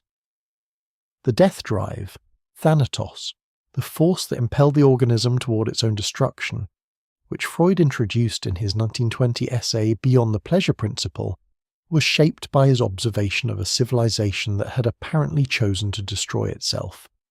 The war had made the darkest corners of Freudian theory seem not like eccentric speculation, but like factual description. Religion faced a crisis of faith that was perhaps even more profound, if less articulately expressed. The war had happened under the blessing of churches on both sides. German soldiers had marched with Gott Mittans on their belt buckles, French soldiers had been blessed by their priests. British troops had been prayed for in every church in the land. And God apparently had been present at the Somme and at Verdun and at Passchendaele, where the official military chaplains were sometimes observed reflecting. God's presence was somewhat difficult to detect in the mud and the carnage and the crying of the wounded men who lay in no man's land through the long nights without being able to be reached. The result was not an immediate mass abandonment of religious belief that took generations, and the process is still ongoing. But it was a profound shift in the relationship between ordinary people and institutional religion, a sense that the churches had been complicit in something unforgivable, and that the God they offered, the God of national glory and righteous war, was either absent or indifferent. The gentle humanist Christianity of many ordinary Europeans survived the war. The triumphalist, imperial, God and empire Christianity of the Victorian era did not. The home front, women, workers, and a new social contract. While the armies fought and died in the trenches, the societies that had sent them were transforming themselves at a speed that would have been unimaginable before the war. The demands of industrial warfare, the need to produce guns, shells, aircraft, ships, uniforms, boots, food, and everything else in quantities never before attempted, required a complete reorganization of economic life. Factories that had made peacetime goods were converted to war production. New factories were built, and the men who had worked in them were in the trenches. Women filled the gap. This is one of the most significant and lasting social consequences of the war, and it happened not because of any conscious decision about the social role of women, but simply because there was no one else to do the work. In Britain, women took over jobs in munitions factories, on the railways, in banking, in civil service offices, on farms, in hospitals, everywhere that men had been and were no longer. In France, the same transformation occurred. In Germany, under the even greater economic pressures of the blockade, women performed an even more comprehensive range of industrial and agricultural work. The women who filled these roles were not doing anything that women had not done in earlier centuries. In pre-industrial economies, women had always worked alongside men in agriculture and household manufacture. But in the Victorian and Edwardian social imagination, the respectable middle-class woman was supposed to be a creature of the domestic sphere, a wife and mother and keeper of the home, protected from the rough worlds of commerce and industry.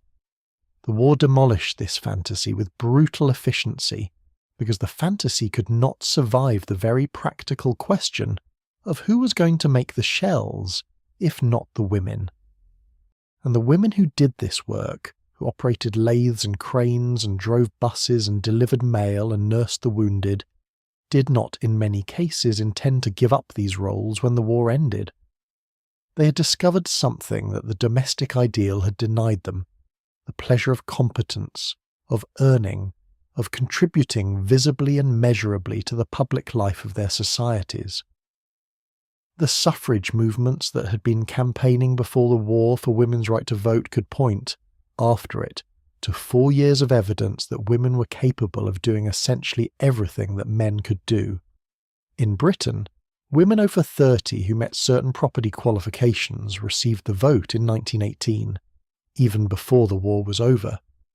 Full equal suffrage came in 1928. In Germany, women received the vote in the new Weimar Republic in 1919. In the United States, the 19th Amendment giving women the vote was ratified in 1920. In France, the process was slower and more contentious, but the direction was irreversible. The war had not caused the women's suffrage movement, which had been growing for decades, but it had provided an unanswerable argument for its claims.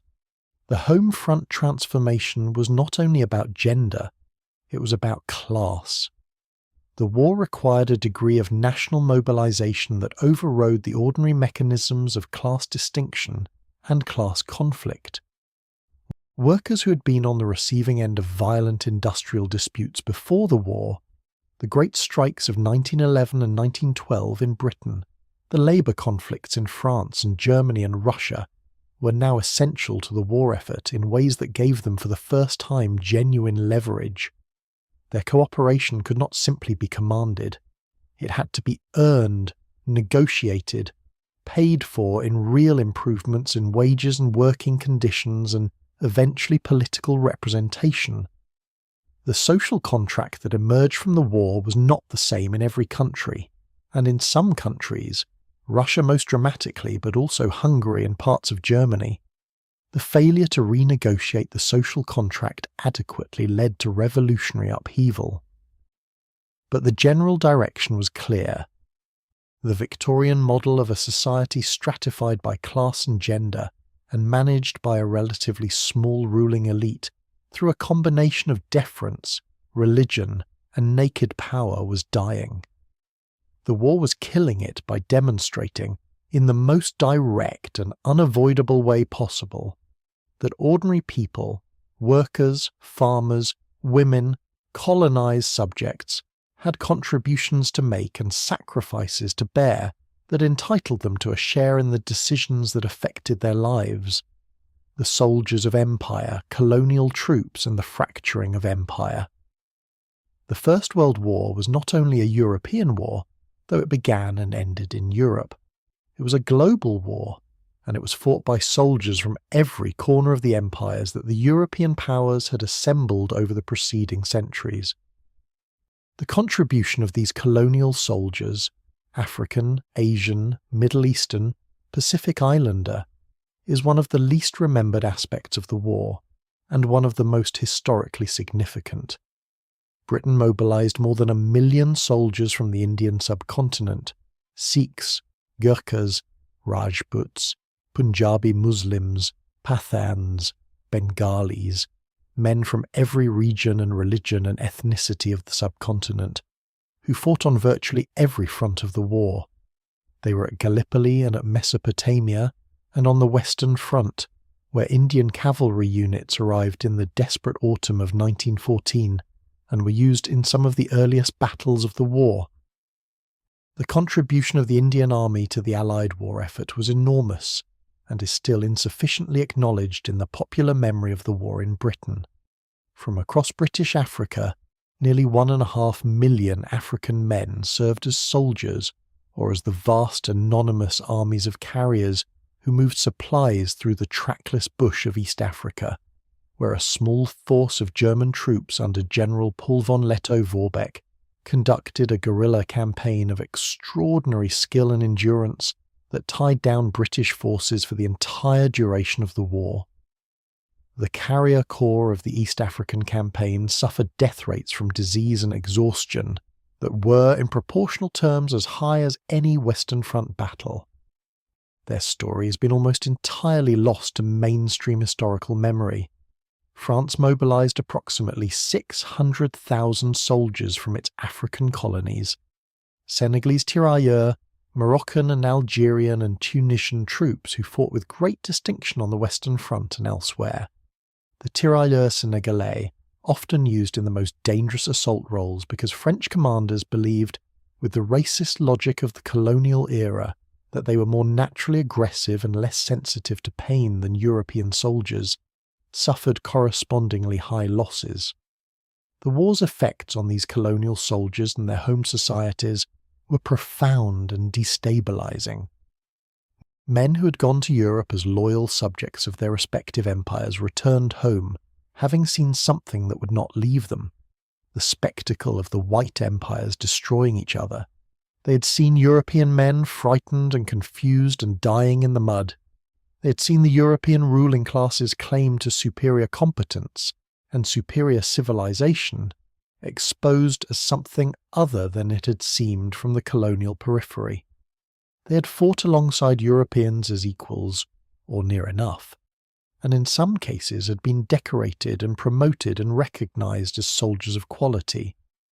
The expectations that this experience generated among the returning veterans were in many cases disappointed.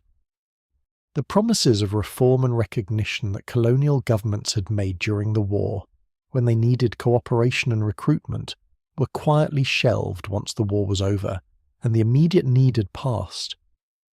In India, the Amritsar massacre of 1919, when British troops opened fire on an unarmed crowd in a walled garden, killing several hundred people, crystallized the sense of betrayal and helped to transform the Indian independence movement from a campaign of constitutional petitions into a mass movement. Mohandas Gandhi, who had himself organized Indian ambulance units during the war, in the belief that loyal service would be rewarded with constitutional progress, responded to the massacre by becoming the implacable opponent of British rule that history remembers. In the Arab world, the war produced a particularly complex and lasting legacy of broken promises. The British had made commitments to the Hashemite leader Sharif Hussein of Mecca, promising, in the Hussein-McMahon Correspondence of 1915 to 1916, to support Arab independence in exchange for the Arab revolt against Ottoman rule. T. E. Lawrence, the eccentric, brilliant, self-doubting English archaeologist, who had become a liaison officer to the Arab forces and helped to organize the spectacular guerrilla campaign that swept through Arabia and up through the Levant, genuinely believed in and was genuinely committed to the promise of Arab independence. But the British government had simultaneously made very different promises to France in the Sykes-Picot Agreement of 1916, which divided the Arab provinces of the Ottoman Empire into British and French spheres of influence.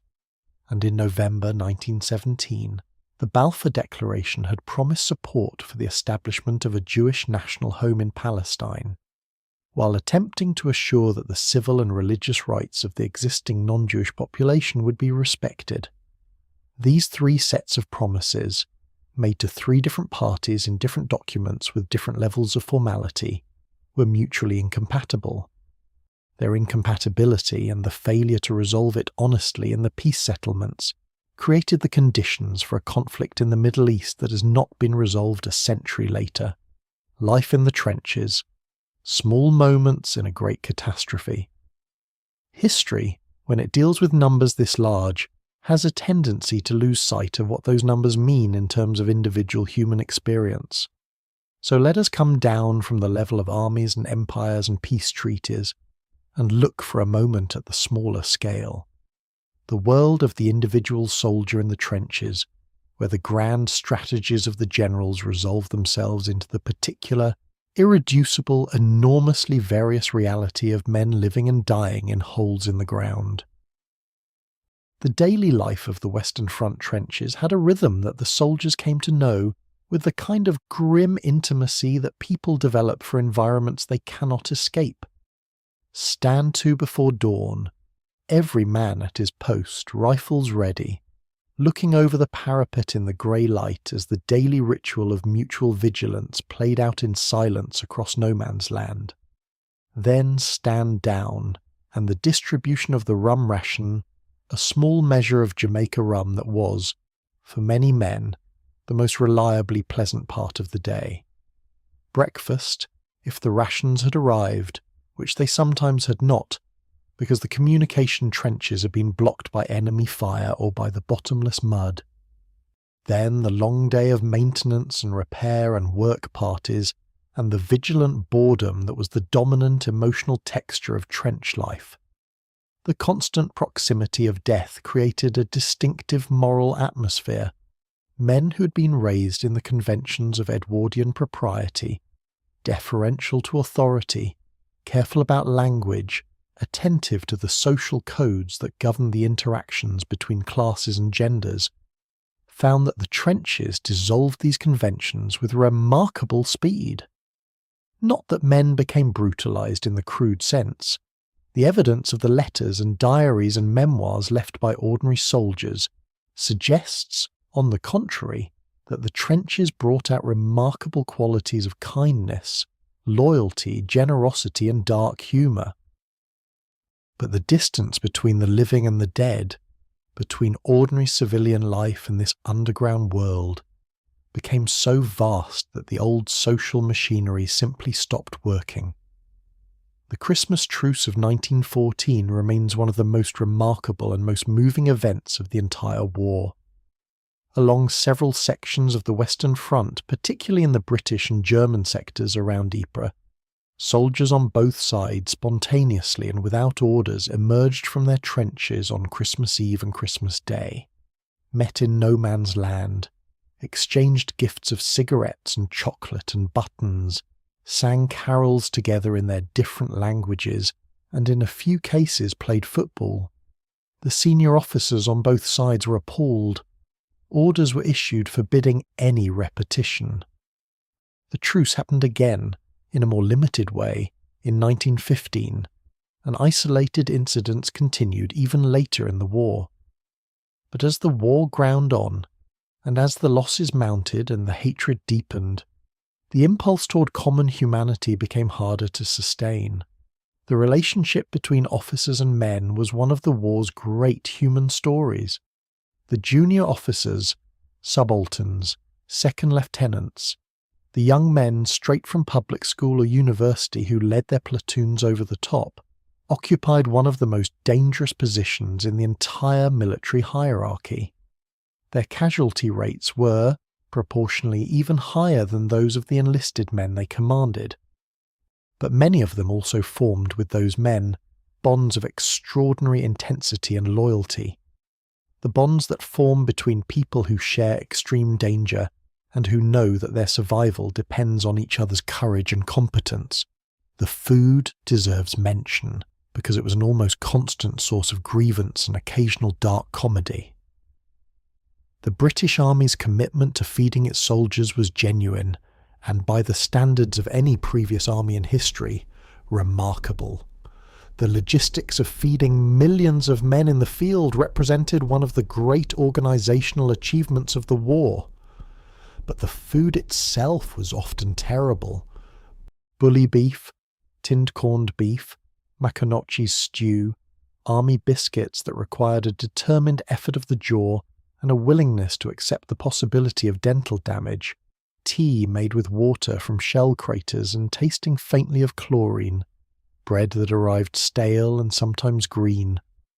The contrast between this diet and the elaborate cuisine of the officers' messes, where even in the front lines something approaching civilized dining was maintained, with tablecloths and mess silver and wine, was one of the points of friction between classes that the war did not smooth away. The war at sea, the invisible blockade. While the trenches fixed public attention on the mud and blood of the Western Front, another war was being fought in the grey waters of the North Sea and the Atlantic, less visible, but in some ways more decisive. The naval war was primarily about blockade. Britain's attempt to cut Germany off from imports of food and raw materials, and Germany's attempt to do the same to Britain with its submarine fleet. The British naval blockade of Germany, maintained from the first days of the war, was one of the most effective economic weapons in the history of warfare. Germany imported roughly 1/3 of its food before the war, and substantial quantities of essential raw materials, rubber, copper, cotton, oil. The blockade cut off these imports almost completely. The effects accumulated slowly at first, then with increasing severity as the war went on. By 1916, food was being rationed in Germany. By 1917, the average German civilian was living on something like 1,000 calories a day, far below the level needed to maintain health and work capacity. The German turnip winter of 1916-17, when the potato harvest failed and turnips became the primary source of calories for millions of Germans, represents one of the most miserable periods of civilian suffering in the history of the war. The mortality statistics are stark. Historians estimate that the British blockade was responsible for somewhere between 400,000 and 800,000 German civilian deaths from malnutrition and related illness during the war and its immediate aftermath. These are deaths that are rarely mentioned alongside the battlefield deaths, perhaps because they occurred slowly and invisibly rather than in a single terrible day on the Somme. But they were real deaths, suffered by real people. Old men and young children and women in factory towns who had nothing to do with the decisions that had led to the war. Germany's counter-blockade, conducted by its submarine fleet, was more dramatic and ultimately more consequential for the course of the war. German U-boats, using the new technology of diesel engines and torpedo tubes, could lurk beneath the surface of the sea and attack merchant shipping without warning. The British Admiralty's initial response to the submarine threat was inadequate. The practice of sailing merchant vessels in convoy, which would eventually prove decisive, was not adopted until 1917, partly because of bureaucratic resistance, and partly because of genuine uncertainty about its effectiveness. The sinking of the Lusitania in May 1915 by a German submarine, with the loss of nearly 1,200 lives, including 128 Americans, produced an explosion of outrage in the United States, and came close to bringing the Americans into the war 2 years earlier than they actually entered it. Germany, alarmed by the diplomatic consequences, restricted its submarine operations. Then, in January 1917, gambling that it could starve Britain into submission before the Americans could mobilize and cross the Atlantic, Germany announced unrestricted submarine warfare, meaning that any ship in the war zone, including neutral American ships, would be sunk without warning. It was the gamble that lost Germany the war.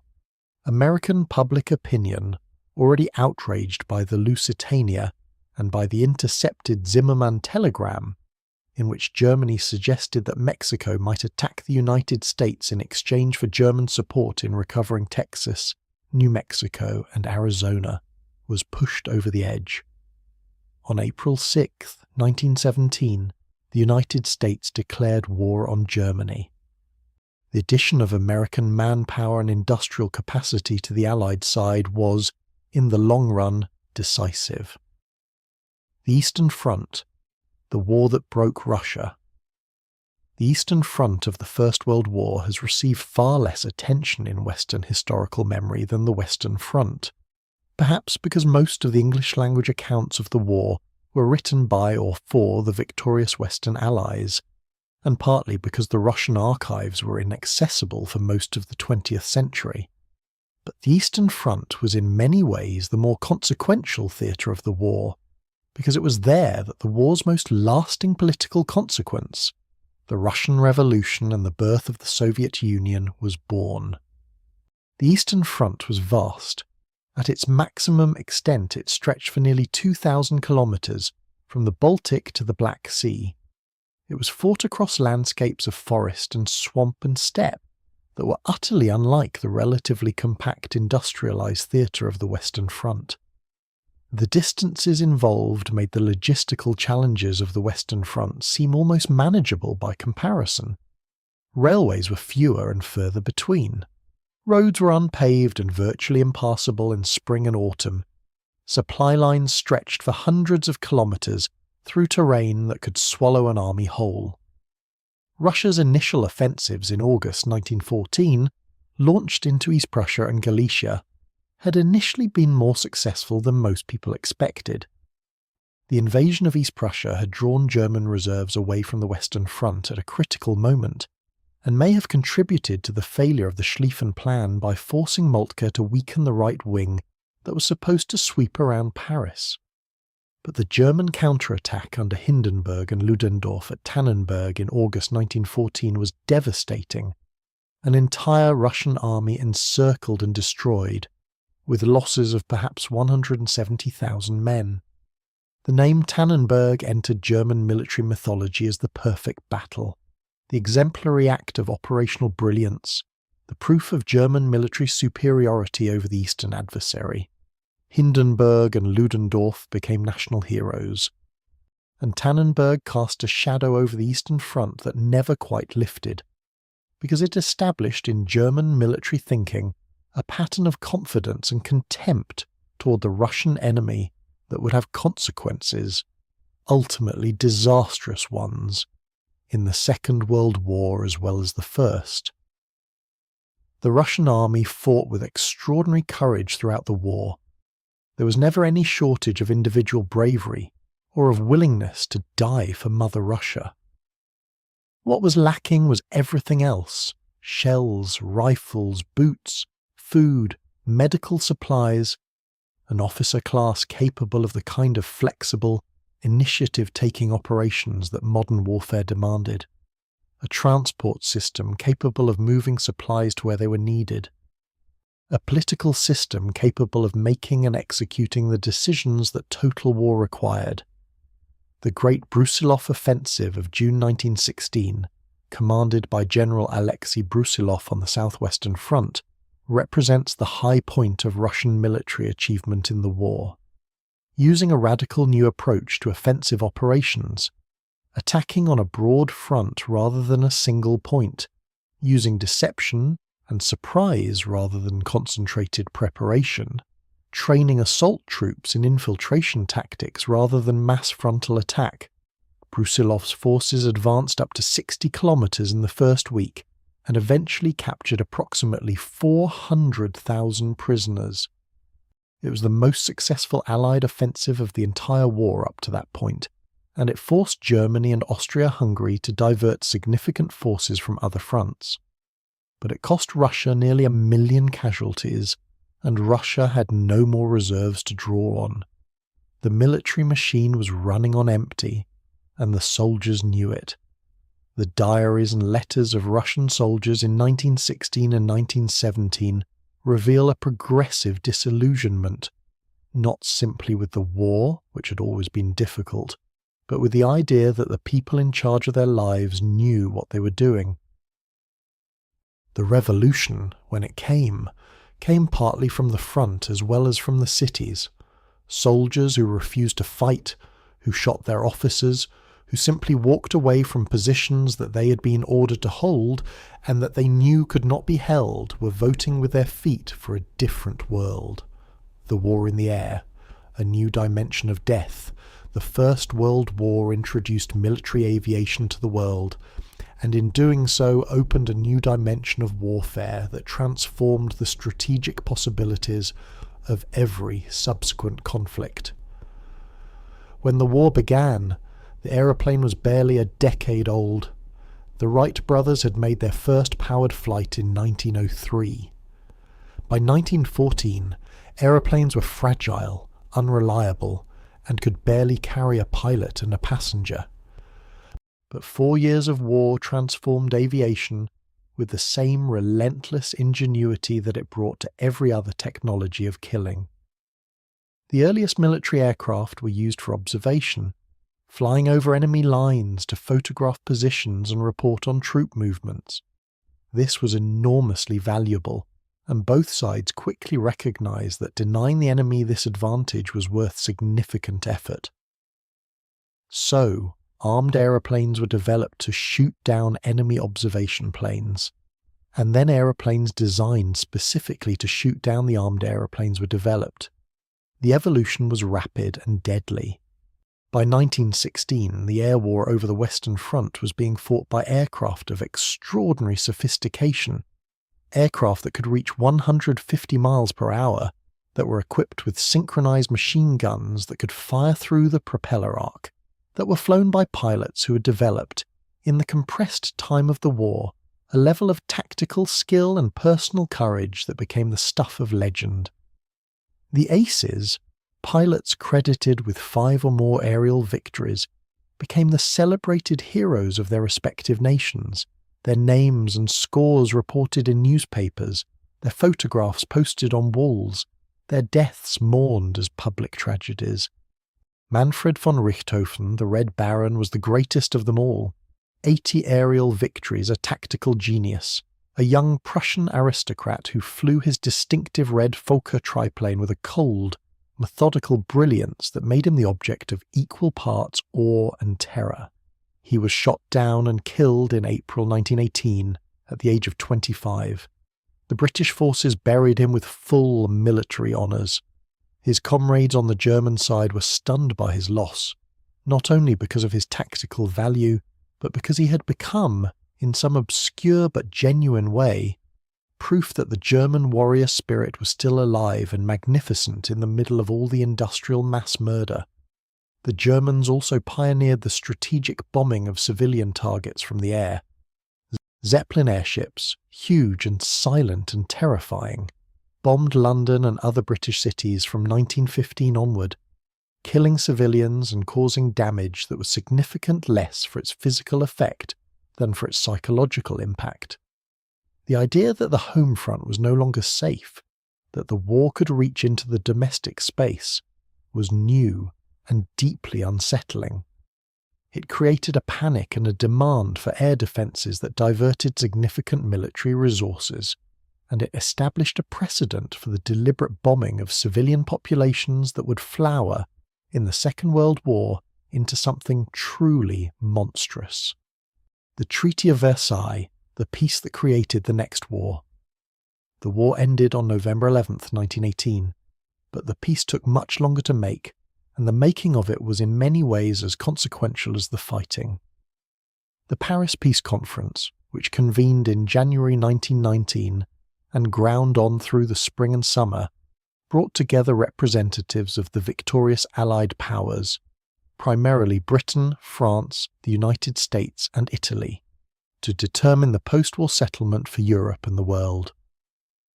The conference was dominated by three men: Woodrow Wilson, the American president who arrived in Paris in January 1919 to a reception of extraordinary warmth and who brought with him a vision of a new world order based on self-determination, democracy, and a League of Nations that would make future wars impossible.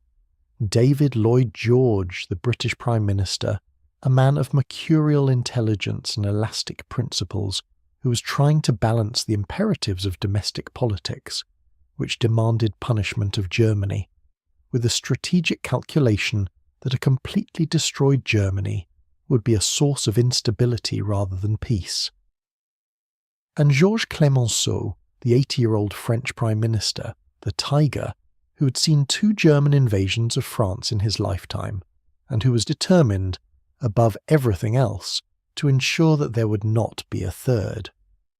The Treaty of Versailles, signed on June 28, 1919, exactly 5 years after the assassination in Sarajevo, was the product of these three men's negotiations and of all the pressures, compromises and contradictions that surrounded them. Germany was stripped of approximately 13% of its territory and 10% of its population. Alsace-Lorraine returned to France. The Polish corridor created to give the new Polish state access to the sea, cutting East Prussia off from the rest of Germany. The Rhineland demilitarized. The Saar governed by the League of Nations and its coal mines awarded to France. Germany was forbidden to unite with Austria. Its army was limited to 100,000 men. It was denied an air force and a submarine fleet. And then there was Article 231, the War Guilt Clause. This single paragraph, which stated that Germany and its allies accepted responsibility for the war and all the loss and damage it had caused, was inserted primarily as a legal mechanism to justify the reparations payments that France and Britain demanded. Germany was required to pay reparations of 132 billion gold marks, an astronomical sum that was repeatedly adjusted over the subsequent years, and that Germany never fully paid, but whose existence was a constant source of economic pressure, political grievance, and national humiliation. Wilson had arrived in Paris with 14 points, a programme for a just and lasting peace that included freedom of the seas, arms reduction, the evacuation of occupied territories, and most importantly the principle of national self-determination. Some of these principles made it into the final settlement, but the application of self-determination was deeply inconsistent, applied enthusiastically to the territories of the defeated Central Powers, much less enthusiastically to the imperial possessions of the victors. Wilson also failed in the end to achieve the League of Nations in the form he had envisioned, partly because the Republican-controlled US Senate refused to ratify American membership, leaving the new institution weakened from birth by the absence of the world's most powerful nation. The Germans called the settlement the Diktat, the dictated peace, and they were not entirely wrong. Unlike the Congress of Vienna in 1815, which had included the defeated power, France, in the negotiations, and had produced a settlement that France could, with some grumbling, accept and live with, the Paris Peace Conference excluded Germany entirely. The terms were simply presented to the German delegation, who were told to sign or face renewed hostilities. They signed. The consequences unfolded over the next 2 decades with a terrible inevitability that many contemporary observers predicted, and none were able to prevent.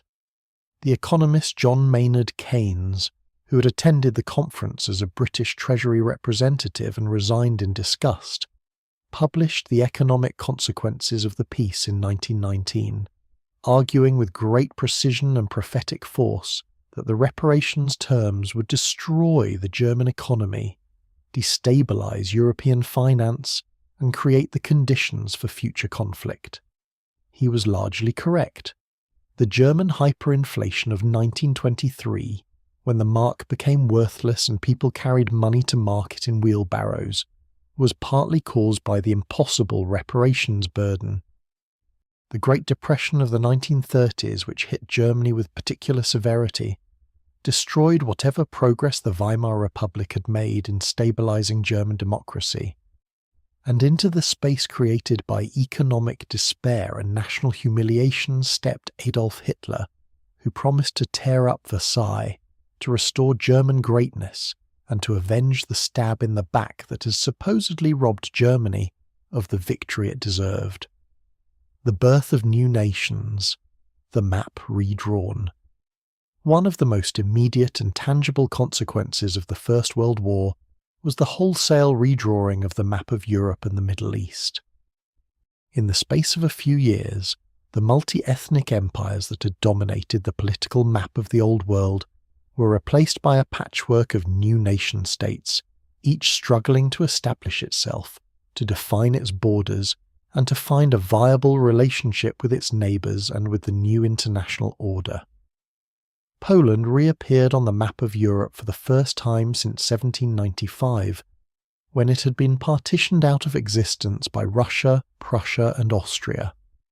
The new Polish state was assembled from territories that had spent 120 years under 3 different imperial administrations, with 3 different legal systems, 3 different currencies, 3 different languages of education and administration, and 3 different railway gauges. The task of building a functioning nation from this inheritance was formidable, and the new Poland faced immediate military challenges: a war with the Soviet Union in 1919 and 1920, border disputes with Germany, Czechoslovakia, Lithuania, and Ukraine that consumed its first years of existence. Czechoslovakia, the new state created from the Czech and Slovak lands of the former Habsburg Empire, was in many ways the most successful of the post-war creations. A liberal democracy with a functioning industrial economy, led by the remarkable philosopher-statesman Thomas Masaryk, who combined political realism with genuine commitment to democratic principles. But Czechoslovakia too contained within itself the seeds of its own instability. A large German-speaking minority in the Sudetenland, unhappy at finding themselves in a Slavic state, who would become, 20 years later, the instrument of Hitler's first aggression against the post-war order. Yugoslavia, the kingdom of Serbs, Croats, and Slovenes, renamed Yugoslavia in 1929, brought together South Slav peoples who shared a common ethnic origin and not much else. Serbs and Croats differed in religion, Eastern Orthodox versus Roman Catholic. They used different alphabets. They'd spent centuries under different imperial systems, Ottoman and Habsburg, that had shaped their cultures and their political expectations in fundamentally different ways. The creation of Yugoslavia fulfilled one version of the South Slav dream that had motivated the assassins of 1914.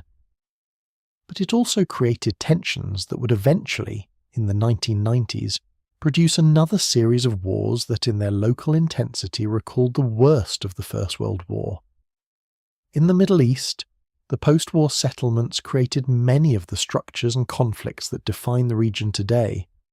The British and French mandates in Palestine, Transjordan, Iraq, Syria and Lebanon, territories carved out of the former Ottoman Empire and placed under a League of Nations mandates that were, in practice, disguised forms of colonial administration, were designed with British and French strategic interest primarily in mind and with Arab aspirations primarily in the background. Iraq was assembled from 3 former Ottoman provinces, Mosul, Baghdad, and Basra, that had no history as a single political unit and contained Sunni Arab, Shia Arab, and Kurdish populations with very different interests and very different ideas about what the new state should be. The British established a monarchy in Iraq under the Hashemite Prince Faisal, who had led the Arab revolt and deserved better than this consolation prize after the French had expelled him from Syria, where he had briefly been king. Faisal was a capable and relatively enlightened ruler, but the structural problems of the Iraqi state, the artificial borders, the incompatible communities, the lack of democratic traditions, the oil wealth that would eventually prove as much a curse as a blessing, were built in from the beginning. The wars in Iraq in the 21st century have roots that reach back to the conference tables of Paris in 1919. The influenza pandemic, the hidden catastrophe. Alongside the war, and in many ways inseparable from it, ran another catastrophe that killed more people than the fighting itself, and that has been strangely neglected in the popular memory of the period. The influenza pandemic of 1918 and 1919, often called the Spanish flu, though it probably did not originate in Spain, was the most deadly epidemic in recorded human history, killing somewhere between 50 and 100 million people worldwide in the space of about 18 months. The pandemic was connected to the war in multiple ways. The movement of millions of soldiers across continents created ideal conditions for the rapid spread of new infectious agents. The malnutrition and physical stress of years of war had compromised the immune systems of millions of people. The vast military camps where soldiers were concentrated before embarkation or after return from the front were perfect breeding grounds for respiratory disease. And the censorship that wartime governments imposed on bad news meant that early warnings of the epidemic were suppressed or minimized in the major belligerent countries, allowing the disease to spread further than it otherwise might have. The pandemic was unusual in epidemiological terms because of its particular virulence among young adults. The W-shaped mortality curve that medical historians use to describe it shows peaks among the very young and the very old, as is normal for influenza, but also an extraordinary peak among people in their 20s and 30s. This meant that it killed many of the same people who had survived the war. Soldiers who had come through 4 years of fighting died in military hospitals in the autumn of 1918 from influenza pneumonia. It was as though the death toll of the war was not yet complete, as though something in the world was not yet satisfied. The pandemic reached into every corner of the globe. It killed Alaskan Inuit in their villages. It devastated the Pacific Islands. In India, it may have killed 12 to 17 million people, more than the Indian death toll from all causes in the entire Second World War. In South Africa, it killed hundreds of thousands. In Western Samoa, it killed 22% of the entire population in 2 months. And in the capitals of the victorious powers, as the peace negotiations were reaching their climax, it struck the negotiators themselves. Woodrow Wilson had a severe attack of influenza in April 1919 at a critical moment in the Paris negotiations, and some historians have argued that his subsequent personality changes and apparent cognitive impairment. He was far more passive and accommodating in the final weeks of the conference than he had been before, were neurological effects of the virus. Technology and transformation, the war as innovation engine. One of the paradoxes of the First World War is that it was simultaneously the greatest catastrophe that industrial civilization had produced, and one of the most powerful engines of technological innovation that history had known. The demands of 4 years of total war drove advances in a remarkable range of fields: aviation, motor vehicles, medicine, communications, chemistry, logistics, that would shape the civilian world of the 20th century in ways that the people who experienced them could barely have imagined.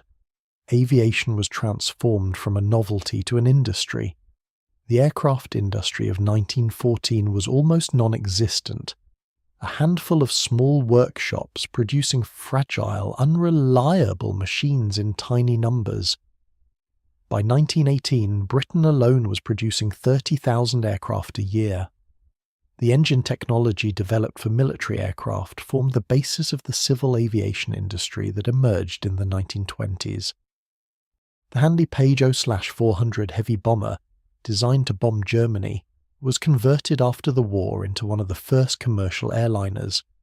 The transatlantic flight of Alcock and Brown in June 1919, the first non-stop crossing of the Atlantic, was made in a converted Vickers-Vimy bomber, using engines developed for the air war. Medicine advanced rapidly under the pressure of dealing with unprecedented numbers of casualties. Blood transfusion, which had been attempted experimentally before the war, became a routine surgical procedure during it.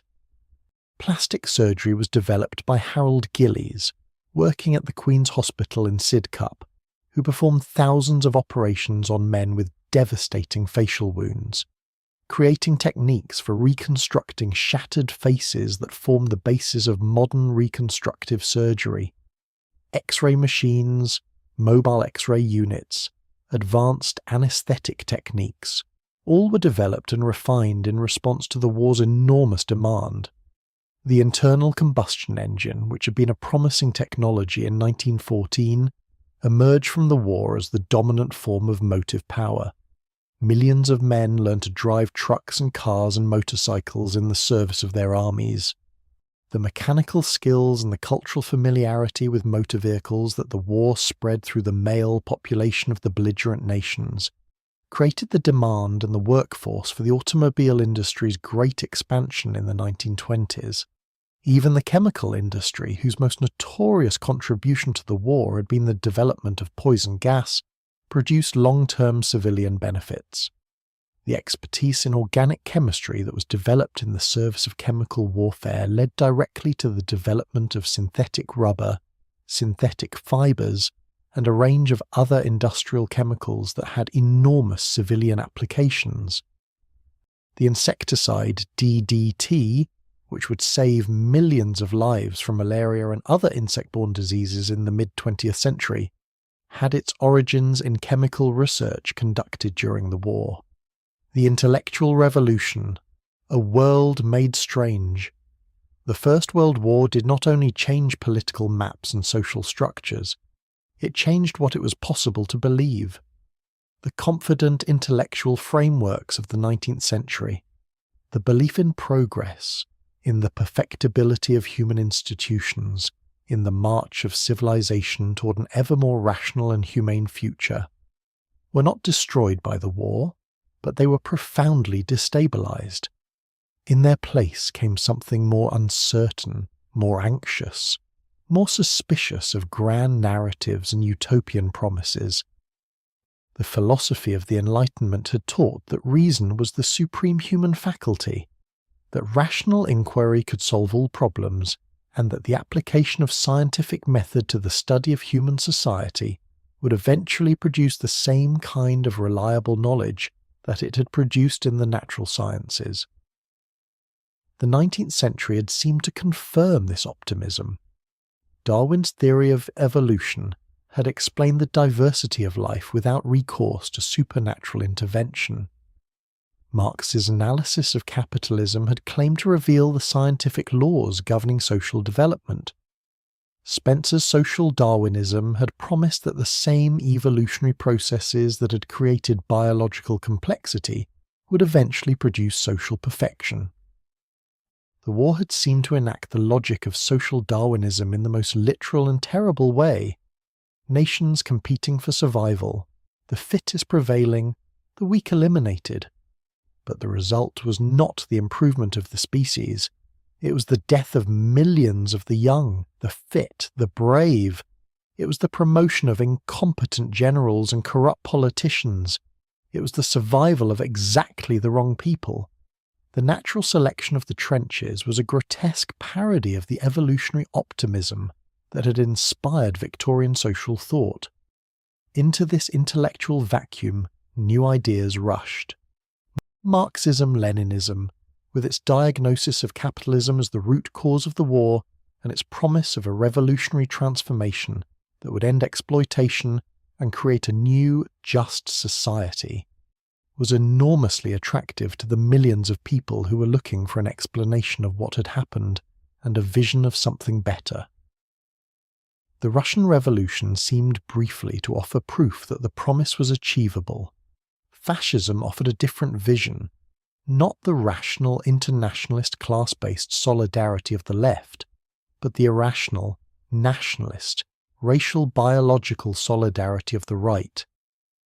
The war had created a generation of men who had lived for years at the extremity of human experience, who had found in the comradeship of the trenches something that civilian life could not match, who had been promised a world fit for heroes and had returned to unemployment and poverty and the condescension of those who had stayed home. These men, the veterans, the front fighters, the Frontkämpfer, were the core constituency of the fascist movements that emerged in Italy under Mussolini in 1919 and in Germany under Hitler in the 1920s. They had been through the fire and they wanted the world remade, violently if necessary, in the image of the brutal solidarity they had known in the trenches. The Middle East, remade, a century of consequences. The destruction of the Ottoman Empire and the post-war settlement of the Middle East deserve particularly careful attention, because the consequences of the decisions made in Paris in 1919 and in the subsequent treaties and agreements have been so lasting, so pervasive, and so disastrously compounded by later events that it is impossible to understand the present situation in the region without understanding what happened then. Before the war, the Ottoman Empire had governed, however imperfectly, a vast territory that included the modern states of Turkey, Syria, Lebanon, Israel and Palestine, Jordan, Iraq, Kuwait, and parts of Saudi Arabia. It was a diverse, multilingual, multi-religious entity that had maintained a rough peace among its many communities for centuries, not because it was just or democratic, but because its millet system, which gave different religious communities a degree of internal self-government, provided a framework for coexistence that, for all its inequality and occasional violence, was at least stable. The wartime promises made by the British government to the Arabs, to the Zionists and to the French were all incompatible with each other, and all made in the desperate pragmatism of a government fighting for survival, without adequate consideration of what would happen when the war was won and the promises had to be kept. Lawrence of Arabia, whose magnificent guerrilla campaign through the desert had been conducted on the basis of promises of Arab independence, wrote afterward of his guilt at having served as the instrument of a policy he knew to be dishonest. The Balfour Declaration of November 1917, a short letter from British Foreign Secretary Arthur James Balfour to Lord Walter Rothschild, a leader of the British Jewish community, stating that His Majesty's government view, with favour the establishment in Palestine of a national home for the Jewish people, it being clearly understood that nothing shall be done which may prejudice the civil and religious rights of existing non-Jewish communities in Palestine, is perhaps the single most consequential document to emerge from the First World War. In 2 lines, it simultaneously promised a homeland to one people and guaranteed the rights of another people living on the same land. The contradiction at the heart of the declaration has not been resolved in more than a century. The Sykes-Picot Agreement, negotiated in secret in 1916 by British diplomat Sir Mark Sykes and his French counterpart François-Georges Picot, divided the Arab provinces of the Ottoman Empire into British and French spheres of influence using straight lines drawn on a map with what appears, in retrospect, to have been a deliberate indifference to the natural, tribal, sectarian, and geographic realities of the terrain. The borders created by Sykes-Picot, with various subsequent modifications, became the borders of the modern Middle Eastern states. They are artificial borders, and their artificiality has been a source of conflict ever since. The war and the question of race. The First World War occurred during the high tide of European scientific racism. The belief, held with varying degrees of sophistication across the European and American intellectual mainstream, that humanity was divided into hierarchically ranked races, and that the European races, and particularly the Nordic or Aryan race, occupied the highest position. This belief was not the fringe opinion of a few eccentrics. It was taught in universities, cited in scientific journals, invoked in parliamentary debates, and taken for granted in the popular press. The war complicated this belief in interesting ways. On one level, the use of colonial troops from Africa, Asia, and the Pacific by both Britain and France seemed to those troops and their communities to confirm that they were valued members of their respective empires, capable of the highest military virtues. The performance of Indian, Senegalese, Moroccan, Algerian, Tunisian, Anatolian, Maori, and Australian Aboriginal soldiers in the most demanding fighting of the war was a direct refutation of the thesis that non-European peoples were naturally inferior warriors. At the same time, the peace settlements applied the principle of national self-determination selectively, in ways that preserved European imperial control over non-European peoples while proclaiming liberty and self-government as universal values. Wilson's 14 points, which were received by colonized peoples around the world as a promise of genuine self-determination, were interpreted by the Allied powers as applying only to European nations. When a young Vietnamese nationalist in Paris named Nguyen Ai Quoc, later known to the world as Ho Chi Minh, attempted to present a petition to the Paris Peace Conference requesting self-determination for Vietnam, he was ignored. The experience of colonial soldiers returning to their home countries after the war was frequently one of bitter disappointment. Men who had fought with distinction and had been promised reform were confronted instead with reinforced imperial control, with the Amritsar massacre in India, with the continued French suppression of nationalist movements in West Africa and Indochina, with the continued British control of Egypt and Sudan and Nigeria and Kenya. The gap between the rhetoric of the war, which had been fought, the Allies insisted for democracy and self-determination, and the rights of small nations, and the reality of the post-war settlement for colonized peoples was so great that it became a powerful recruiting tool for independence movements across the colonial world. The Pan-African Congress, meeting in Paris during the peace conference, called for the application of Wilsonian principles to Africa.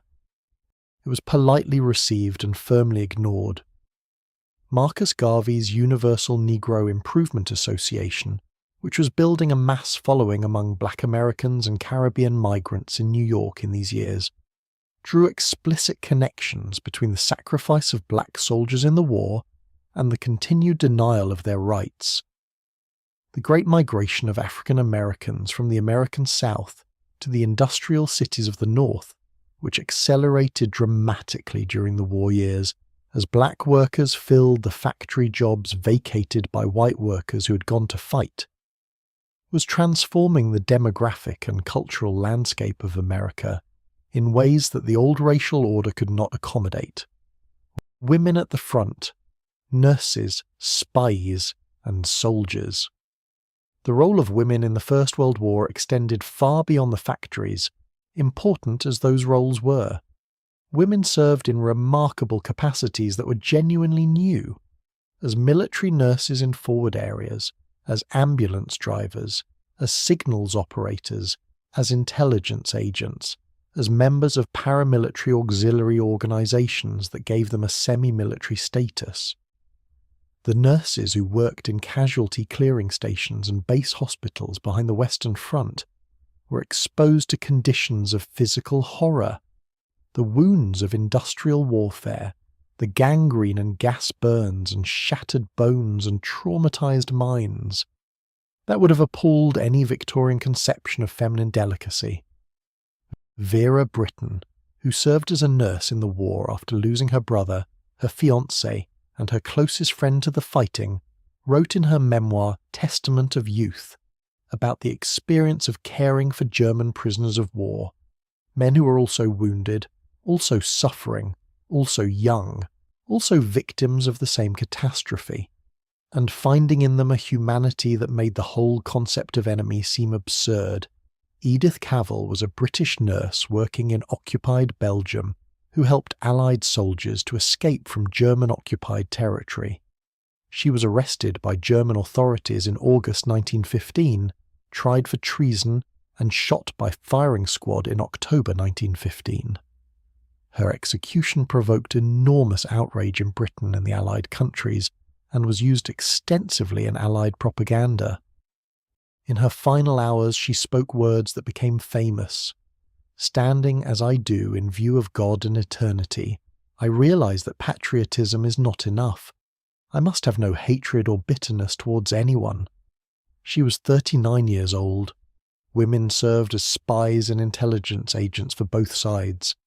Mata Hari, the Dutch exotic dancer and courtesan who was accused of being a German spy and was shot by a French firing squad in October 1917, is the most famous case, but the reality of her espionage activities is still debated by historians. What is clear is that women's ability to move in civilian society, their access to men in social settings, and the persistent male tendency to underestimate female intelligence made them potentially valuable intelligence assets in a way that was genuinely new. Memories of the dead, mourning, and commemoration. The scale of the death toll created an unprecedented problem of collective mourning and commemoration.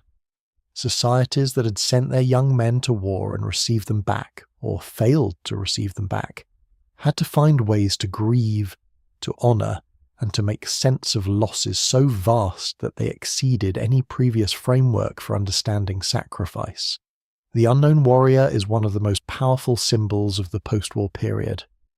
In November 1920, Britain buried an unidentified British soldier in Westminster Abbey, among the kings and queens and poets and national heroes, with a ceremony of great solemnity and enormous public emotion.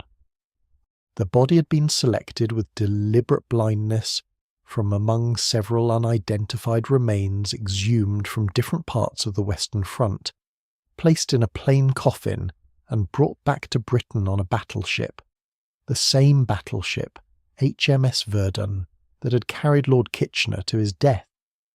On the day of the funeral, enormous crowds lined the streets.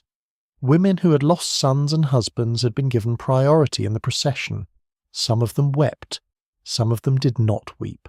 All of them were participating in a communal act of mourning that had no precedent. France had a similar ceremony, burying its unknown soldier under the Arc de Triomphe on the same day. The tomb has a flame that burns continuously, maintained by veterans' organisations, and has become the most sacred site of French national memory. The war cemeteries of Belgium and France are among the most moving places on earth. The Commonwealth War Graves Commission, established in 1917, maintains more than 1 million graves across 150 countries. The graves are individually marked, each with the name and regiment of the soldier where known, and with the words known unto God where it is not. The design of the cemeteries, the white headstones, the carefully maintained gardens of roses and grass, the quiet orderliness that makes death seem almost peaceful, was created by the architect Edwin Lutyens and the landscape consultant Gertrude Jekyll with a conscious intention of providing a place where grief could be expressed without being overwhelmed. But grief cannot always be kept orderly. The writing of the war years and the immediate post-war period is suffused with a quality of loss that goes beyond individual bereavement to something more fundamental. The loss of a world, of a set of assumptions about what life meant and what the future held. The British poet Siegfried Sassoon, walking through the English countryside in 1918, felt the contrast between the beauty of the landscape and the knowledge of what was happening in France as a form of psychological torture. The past was beautiful, and it was gone. The present was blood and mud. The future was uncertain, the Russian Civil War and the birth of the Soviet state. The Bolshevik seizure of power in October 1917 did not end Russia's suffering. It initiated a new phase of violence, the civil war between the Red Army and the various White Armies, backed to varying degrees by the Allied powers, that devastated Russia between 1917 and 1922. The Civil War was fought with a brutality that in many respects exceeded the worst of the First World War. A war of mass executions, deliberate starvation, population displacement, and ideological terror that killed millions of people and left Russian society traumatized in ways that would shape the Soviet experiment for decades. The Allied intervention in the Russian Civil War, British, French, American, and Japanese forces all sent troops to support the White Armies at various points between 1918 and 1920, was half-hearted, poorly coordinated, and ultimately unsuccessful. But it convinced the Bolsheviks, and particularly Lenin, that the capitalist powers were implacably hostile and would support any attempt to destroy the Soviet state, a conviction that shaped Soviet foreign policy for the next 7 decades. The Soviet Union that emerged from the Civil War was a state built on the wreckage of 2 separate catastrophes, the Imperial War and the Revolutionary War, and its character was shaped by both. Lenin's new economic policy of 1921, which temporarily relaxed the rigidity of war communism to allow a degree of private economic activity, was an acknowledgement that the revolution had nearly destroyed the society it was supposed to liberate. The famines of 1921 and 1922, in which millions died, were a direct consequence of the combination of war damage, drought, and the confiscatory agricultural policies of the Civil War years. Lenin's death in January 1924 and the subsequent power struggle that brought Stalin to dominance by 1928 marked the definitive transition from the world of the revolution to the world of the Soviet state. Stalin's forced collectivization of agriculture, his 5-year plans, his Great Terror, all of these catastrophes were not caused by the First World War in any direct sense.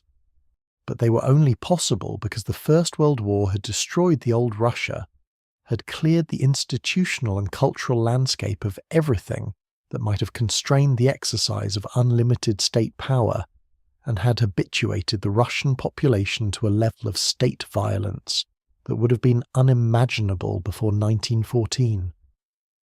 The Weimar Republic, democracy born in crisis.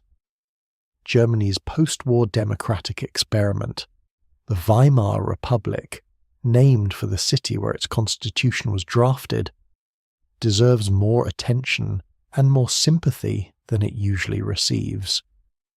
It was in many ways a genuinely admirable attempt to build a democratic, pluralist society on the ruins of a defeated empire, and it produced, in the cultural efflorescence of the 1920s, some of the most brilliant and vital artistic and intellectual work of the 20th century. Berlin in the 1920s was one of the most extraordinarily creative cities the world has ever seen. The Bauhaus School of Design, founded by Walter Gropius in 1919, was producing a revolution in architecture, furniture, typography, and industrial design that is still felt in the objects that surround us today.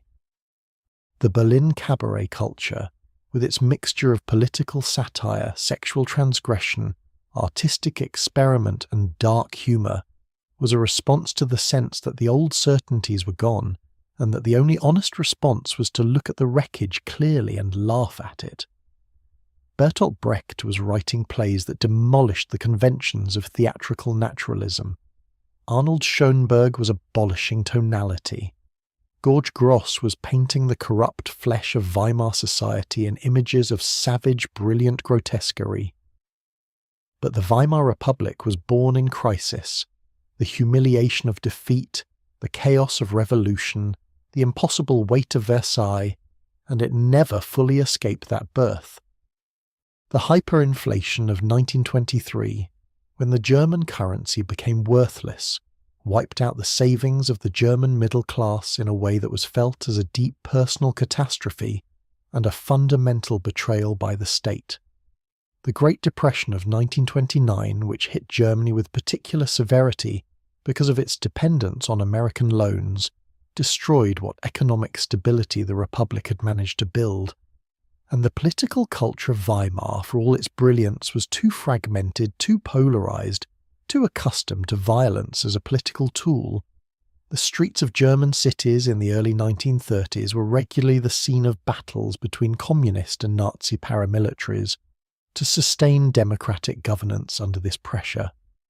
Hitler's legal appointment as Chancellor in January 1933, made possible by a combination of electoral success, elite miscalculation, and the failure of the democratic centre to defend itself effectively, was not inevitable.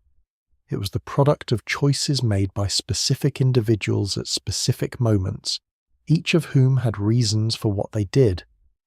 President Hindenburg, the elderly field marshal who signed the appointment papers, genuinely believed that Hitler could be controlled by conservatives who would surround him in the cabinet.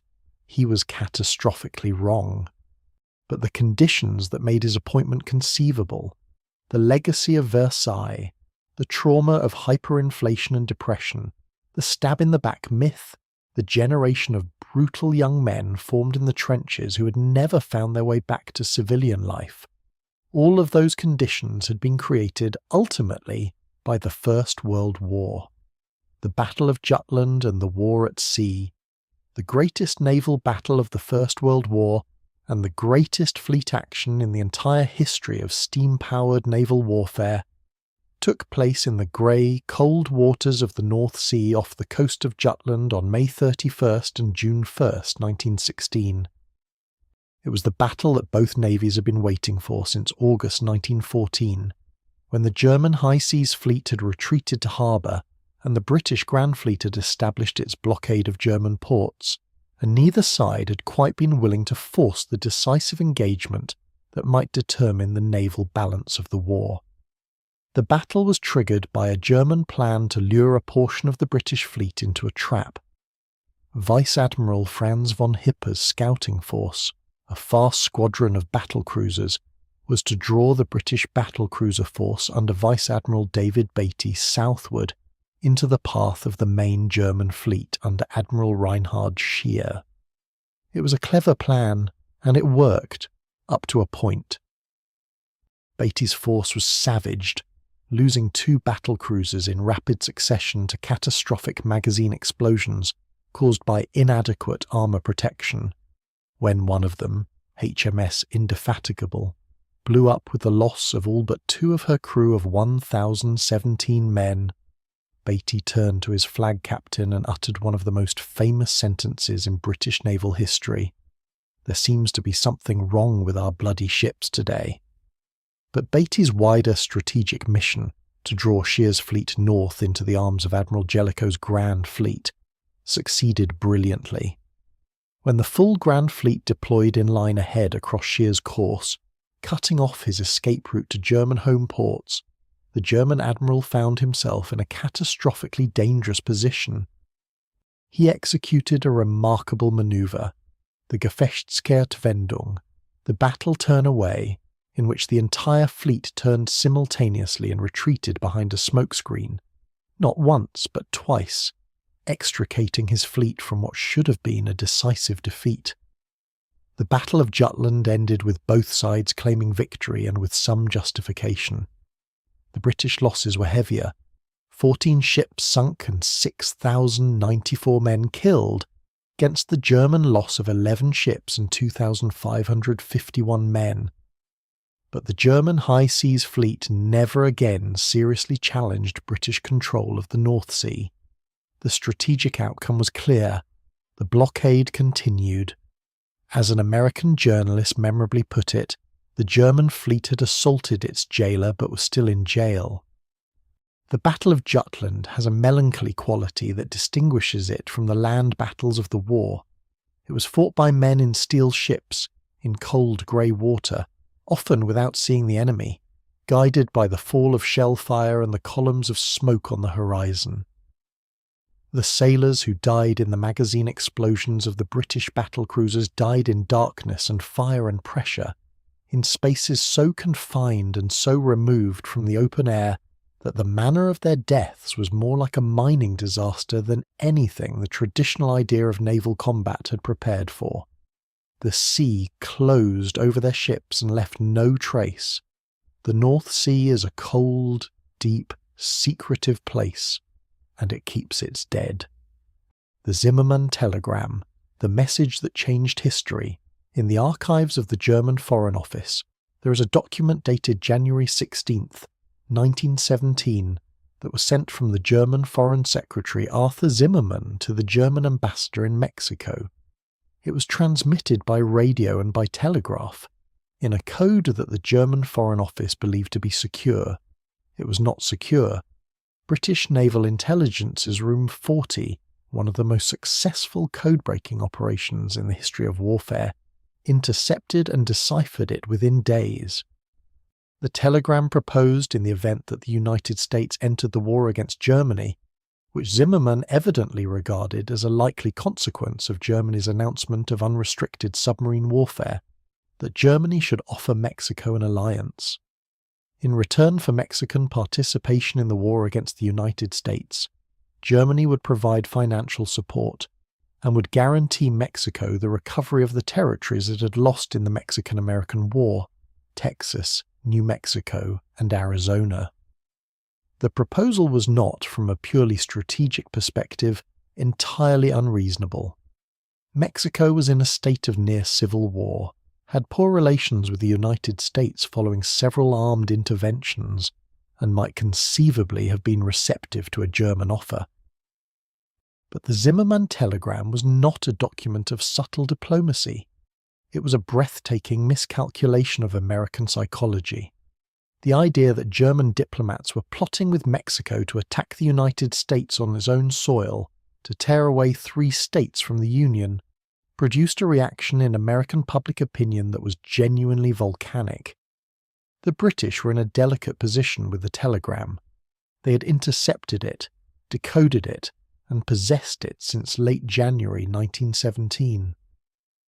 But if they simply handed it to the Americans, the Germans would suspect that their codes had been broken and would change them, destroying the enormous advantage that Room 40's work had given the Allies.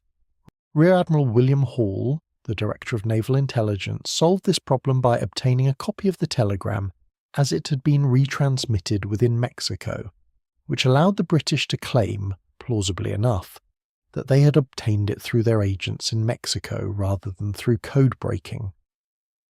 The telegram was published in American newspapers on March 1, 1917.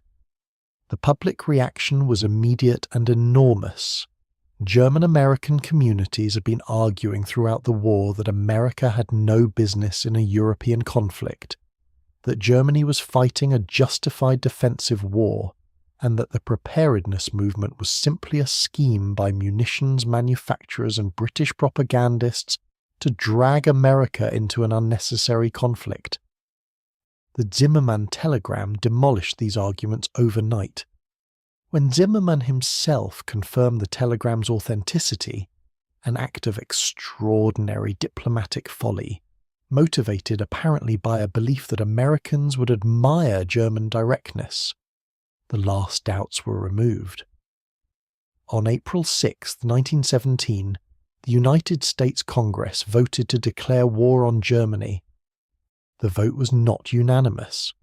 There were principled dissenters, including the first woman ever elected to Congress, Jeanette Rankin of Montana, who voted against both world wars and who said afterward, "I want to stand by my country, but I cannot vote for war."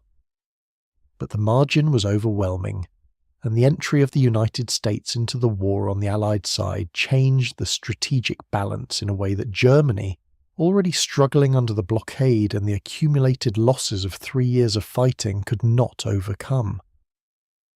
The 100 Days, the end of the war, the final 100 days of the First World War, the period from August 8th to November 11th, 1918, represent a military achievement of the Allied forces that is far less celebrated than it deserves to be, perhaps because the Western Front has been so thoroughly associated, in popular memory, with static futility and mass slaughter. But the 100 Days offensive was neither static nor futile. It was one of the most successful sustained offensive operations in the history of warfare up to that point, and it was achieved through the application of precisely the combined arms tactics and operational thinking that the war's first 4 years had so bloodily taught. The Battle of Amiens on August 8, 1918, the Black Day of the German Army as Ludendorff called it, opened with a concentrated tank and infantry assault behind a predicted artillery barrage that used no preliminary bombardment to avoid warning the defenders. Australian and Canadian troops, who had developed a reputation throughout the war for aggressive tactical innovation and physical ferocity, led the assault and advanced as much as 12 kilometres in a single day. German resistance collapsed in whole sectors. Prisoners were taken in enormous numbers. Men who had held their positions through the worst artillery bombardments of the war walked up to Allied soldiers with their hands raised, not because they lacked courage, but because they had exhausted the capacity to endure. The German army of 1918 was not the army of 1914. The losses of 4 years of total war had consumed its best men and its best officers. The divisions that faced the Allied offensive in the summer and autumn of 1918 contained increasing numbers of teenagers and older men, replacements who'd received inadequate training, and veterans who had been pushed beyond their physical and psychological limits. The food situation was deteriorating. The influenza pandemic was sweeping through the ranks, and the news from home of strikes and food riots and revolutionary agitation in German cities was corroding the will of men who had sustained themselves through unimaginable hardship, with the belief that their sacrifice was for something real and worthwhile. The Allied advance continued through September and October, pushing the German lines back steadily, liberating towns and cities in France and Belgium that had been under occupation for 4 years. The civilian populations who emerged from occupation, thin, hollow-eyed, their towns battered and their farms stripped, received the Allied troops with emotions that were more complex than simple joy. Relief, yes, but also a numbness, a damage that went beyond the physical, the mark of 4 years of arbitrary authority and systematic humiliation. On November 3rd, the Austro-Hungarian Empire signed an armistice. On November 9th, the German Kaiser abdicated. On November 11th at 11 o'clock in the morning, the guns fell silent along the Western Front after 4 years, 3 months, and 14 days of continuous fire. Men who had lived for years in the constant presence of artillery found the silence, that first morning, almost more disorienting than the noise. They came out of their trenches and stood in the mud and looked at each other. Some of them wept, some of them lit cigarettes, some of them simply stood and listened to the silence, which was the loudest sound any of them had ever heard. The influenza and the armistice, the same terrible season. November 1918 was a season of paradox. The war was ending, and with it the daily arithmetic of death that had defined the world for 4 years. But even as the guns fell silent, the influenza pandemic was still killing people at a rate that rivaled the worst months of the fighting. Hospitals that had been treating wounded soldiers were filling up with influenza patients. Young men who had survived 4 years of the most intense combat in history were dying in their beds, thousands of miles from the front, of a disease caused by something too small to be seen. The parallel catastrophes of the war's end and the pandemic's peak created a mood of extraordinary moral and emotional complexity in the autumn of 1918. In London, the armistice was greeted with celebrations that were genuine and enormous. Crowds in the streets, church bells ringing, people weeping with relief and dancing with joy. But many of those celebrants were already sick, and within days the same streets were quieter as the second wave of influenza moved through the population with terrible efficiency. The pandemic disproportionately affected the young and the healthy, precisely the demographic that had provided the armies and the munitions workers and the nurses and the ambulance drivers of the war. It hit the communities where soldiers and workers had been most densely concentrated. In the United States, which had entered the war relatively late, and whose domestic population had been spared the direct physical violence of the fighting, the influenza killed perhaps 675,000 people, more than the American death toll in all the wars of the 20th century combined. The pandemic left almost no trace in the cultural memory of the period. There is relatively little literature about it, relatively little art, almost no public commemoration. Unlike the war dead, who were buried in marked graves with their names inscribed and their sacrifice formally acknowledged, the pandemic dead were buried quickly and quietly, their deaths registered in mortality statistics rather than on memorials. Perhaps this is partly because pandemic death carries no narrative of heroism or sacrifice. It is simply bad luck, the body's failure to resist an invisible enemy, death without meaning or dignity or purpose. Or perhaps it is because the overwhelming need to process the grief of the war consumed all available emotional space, leaving nothing for the additional catastrophe that had come alongside it. The birth of the League of Nations, the dream of something better. Woodrow Wilson had arrived in Paris in January 1919 carrying with him a vision that was genuinely extraordinary in its scope and its idealism. The League of Nations that he proposed was not merely a forum for diplomatic consultation, it was the institutional embodiment of a new principle in international relations, the principle that the peace and security of the world were matters of collective responsibility, that an attack on any nation was a matter of concern to all nations, and that the civilized world had both the right and the obligation to act collectively against aggression. This principle was radical. It overturned the traditional understanding of national sovereignty, the idea that what a state did within its own borders or in its immediate neighbourhood was its own business and no one else's. It proposed instead a world in which states had accepted real obligations to each other, backed by the threat of collective military and economic action against any state that violated those obligations. In the context of 1919, with the rubble of 4 years of war still fresh in every sense, it seemed not merely idealistic but urgent. The old system had failed.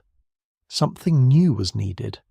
The League's covenant was incorporated into all the peace treaties, and the organisation was established with its seat in Geneva. It had an assembly in which all member states were represented, a council with permanent members, the great powers, and rotating elected members, and a permanent court of international justice, the predecessor of the modern International Court of Justice. It created a system of mandates to manage the former colonial territories of the defeated powers. It established the International Labour Organization, which still exists today. It supervised plebiscites in disputed territories. It worked to address international drug trafficking, regulate the working conditions of children, and combat the white slave trade. In its first decade, the League had genuine successes. It resolved disputes between Finland and Sweden, between Greece and Bulgaria, between Colombia and Peru. It managed the return of the Tsar to Germany in 1935. It did important work in health, refugees, and humanitarian affairs that its successor, the United Nations, built directly upon. But its fundamental weakness was apparent from the beginning. The United States had refused to join. Wilson, who had been the League's most passionate advocate, returned from Paris to find the US Senate controlled by Republicans who were determined to resist what they saw as an entanglement in European affairs that violated American traditions of non-involvement. Senator Henry Cabot Lodge, Wilson's principal opponent, had genuine objections, some of them quite reasonable, to specific provisions of the Covenant, particularly Article 10, which seemed to commit the United States to military action to defend the territorial integrity of any member state. Wilson, exhausted and increasingly unwell after his Paris ordeal, refused any significant compromise and took his case directly to the American people in an extraordinary cross-country speaking tour. In the middle of this tour, in September 1919, he suffered a severe stroke that left him partially paralyzed and ended his ability to govern effectively. The Senate rejected the treaty and American membership in the League. The world's most powerful nation stood outside the new international order. The League's remaining great power members, Britain and France, both exhausted from the war, lacked the will and the resources to enforce the collective security provisions that were the League's reason for existing. When the test came, Japan's invasion of Manchuria in 1931, Italy's invasion of Ethiopia in 1935, Germany's remilitarization of the Rhineland in 1936, the League failed them all. The dream of collective security, so beautiful in concept, dissolved in the face of national self-interest and the unwillingness of democracies to risk war to uphold principles they believed in, but not enough to fight for. The art of remembrance, monuments, and memory. The sheer scale of the First World War's death toll created challenges of commemoration that had no precedent. Every city, every town, every village, and every belligerent country had lost men. The losses touched every class, every profession, every family, and the geography of the dying was remote. In the fields of Flanders and the Champagne and the Somme, in the Galician marshes, in the deserts of Mesopotamia and Palestine, in the hills of Gallipoli. The bodies of millions of men lay in foreign soil under the care of foreign governments, visited only by those few bereaved families who could afford to travel. The decision of the Commonwealth War Graves Commission to maintain permanent cemeteries in the countries where the dead were buried, rather than repatriating the bodies, was controversial but ultimately correct.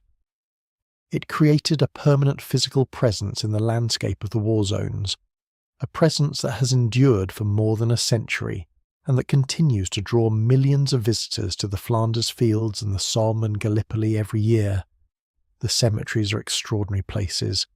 The care that has been lavished on them, the precision of the gardening, the quality of the stone, the attention to the individual inscription on each headstone, expresses a form of collective respect for individual sacrifice that is genuinely moving even to people with no personal connection to the dead. The artistic response to the challenge of commemoration produced some of the most powerful public art of the 20th century. Edwin Lutyen's cenotaph in Whitehall, unveiled in 1920 as Britain's National War Memorial, is a masterpiece of restrained, severe modernism, a blank stone monument that deliberately avoids any specific reference to victory or sacrifice or nation, offering instead only the inscription, the glorious dead, and the dates of the war. Its power lies precisely in its emptiness. There is nothing to read here except what you bring with you. The Menin Gate in Ypres, completed in 1927, inscribes the names of 54,896 British and Commonwealth soldiers who died in the Ypres salient and have no known grave. Every evening at 8 o'clock, The last post is played at the gate by buglers from the local fire brigade, a ceremony that has continued without interruption since 1928, except during the German occupation of 1940 to 1944. The names on the gate are arranged by regiment and by rank, but the overwhelming impression is of number, rank upon rank of names, stretching across every stone surface of the enormous gate, representing a fraction of the total dead, a testimony to loss so comprehensive that it resists comprehension. Perhaps the most haunting of all the war memorials is Thiepval, the British National Memorial on the Somme, designed by Lutyens and completed in 1932. It inscribes the names of 72,195 British and South African soldiers who died on the Somme between July 1915 and February 1918 and have no known grave. These are men who were so completely destroyed by the forces of industrial war, buried in shell craters, consumed in explosions, drowned in the mud, that not enough of them could be identified to give them individual graves. Thiepval is a monument to absence, to the men who simply cease to exist, who cannot be visited because there is no specific place where they are. The Changed World, 1920s, Europe and the Fragile Peace. The Europe that emerged from the First World War was a different continent from the one that had entered it in August 1914. The political map had been redrawn, the social structures had been disrupted, the economic patterns had been transformed, and the psychological landscape, the way ordinary Europeans thought about their societies, their governments, their futures, had shifted in ways that are difficult to measure precisely, but are unmistakable in the art, the literature, the popular culture, and the political behaviour of the post-war decade. The 1920s were, in many parts of Europe, a period of extraordinary cultural creativity and social experimentation. The Roaring Twenties, the Jazz Age, the era of the flapper and the Charleston and the speakeasy, of surrealism and Dada and the stream of consciousness novel and the expressionist film and the atonal symphony. This creativity was inseparable from the destruction that had preceded it. The old certainties had been blown away, and in the space they had vacated, new things could grow. In France, the Surrealist movement, led by André Breton, produced art and literature that deliberately subverted rational thought, that celebrated the unconscious and the irrational, that sought to express what could not be expressed through the normal channels of conventional culture. It was in part a response to the absurdity of the war. If the rational, organised, educated civilization of Europe had produced Verdun and the Somme, then perhaps rationality and organisation were not the supreme virtues, and the dream logic of the unconscious mind offered a more honest account of human reality. In Germany, the Weimar cultural explosion produced cinema that has never been surpassed. Nosferatu, The Cabinet of Dr. Caligari, Metropolis, M. Films that expressed a dark, fractured, anxiety-laden vision of modernity that was directly shaped by the experience of defeat and revolution and hyperinflation and the sense that civilization was a fragile, arbitrary construction that could collapse without warning. The political culture of the 1920s was almost everywhere more volatile, more polarized, and more prone to violence than anything that had preceded the war. The old elites, the aristocracies, the established churches, the great industrial dynasties, had lost much of their automatic authority. The working class had gained power and organizational capacity. But the space between the old order and the new was occupied by dangerous forces, by fascism, by Bolshevism, by the various forms of nationalist extremism that found in the post-war chaos a fertile soil. Italy, despite being nominally on the winning side of the war, felt cheated by the peace settlement, which had not given Italy the territories it had been promised. The resulting sense of mutilata vittoria, mutilated victory, was exploited by Benito Mussolini, a former socialist journalist who had served in the war and who had developed a movement that combined nationalist fervour, anti-Bolshevism, the mystique of combat, and the organisational methods of the revolutionary left into something genuinely new. In October 1922, Mussolini's black shirts marched on Rome, and King Victor Emmanuel III, unwilling to order the army to resist, invited Mussolini to form a government.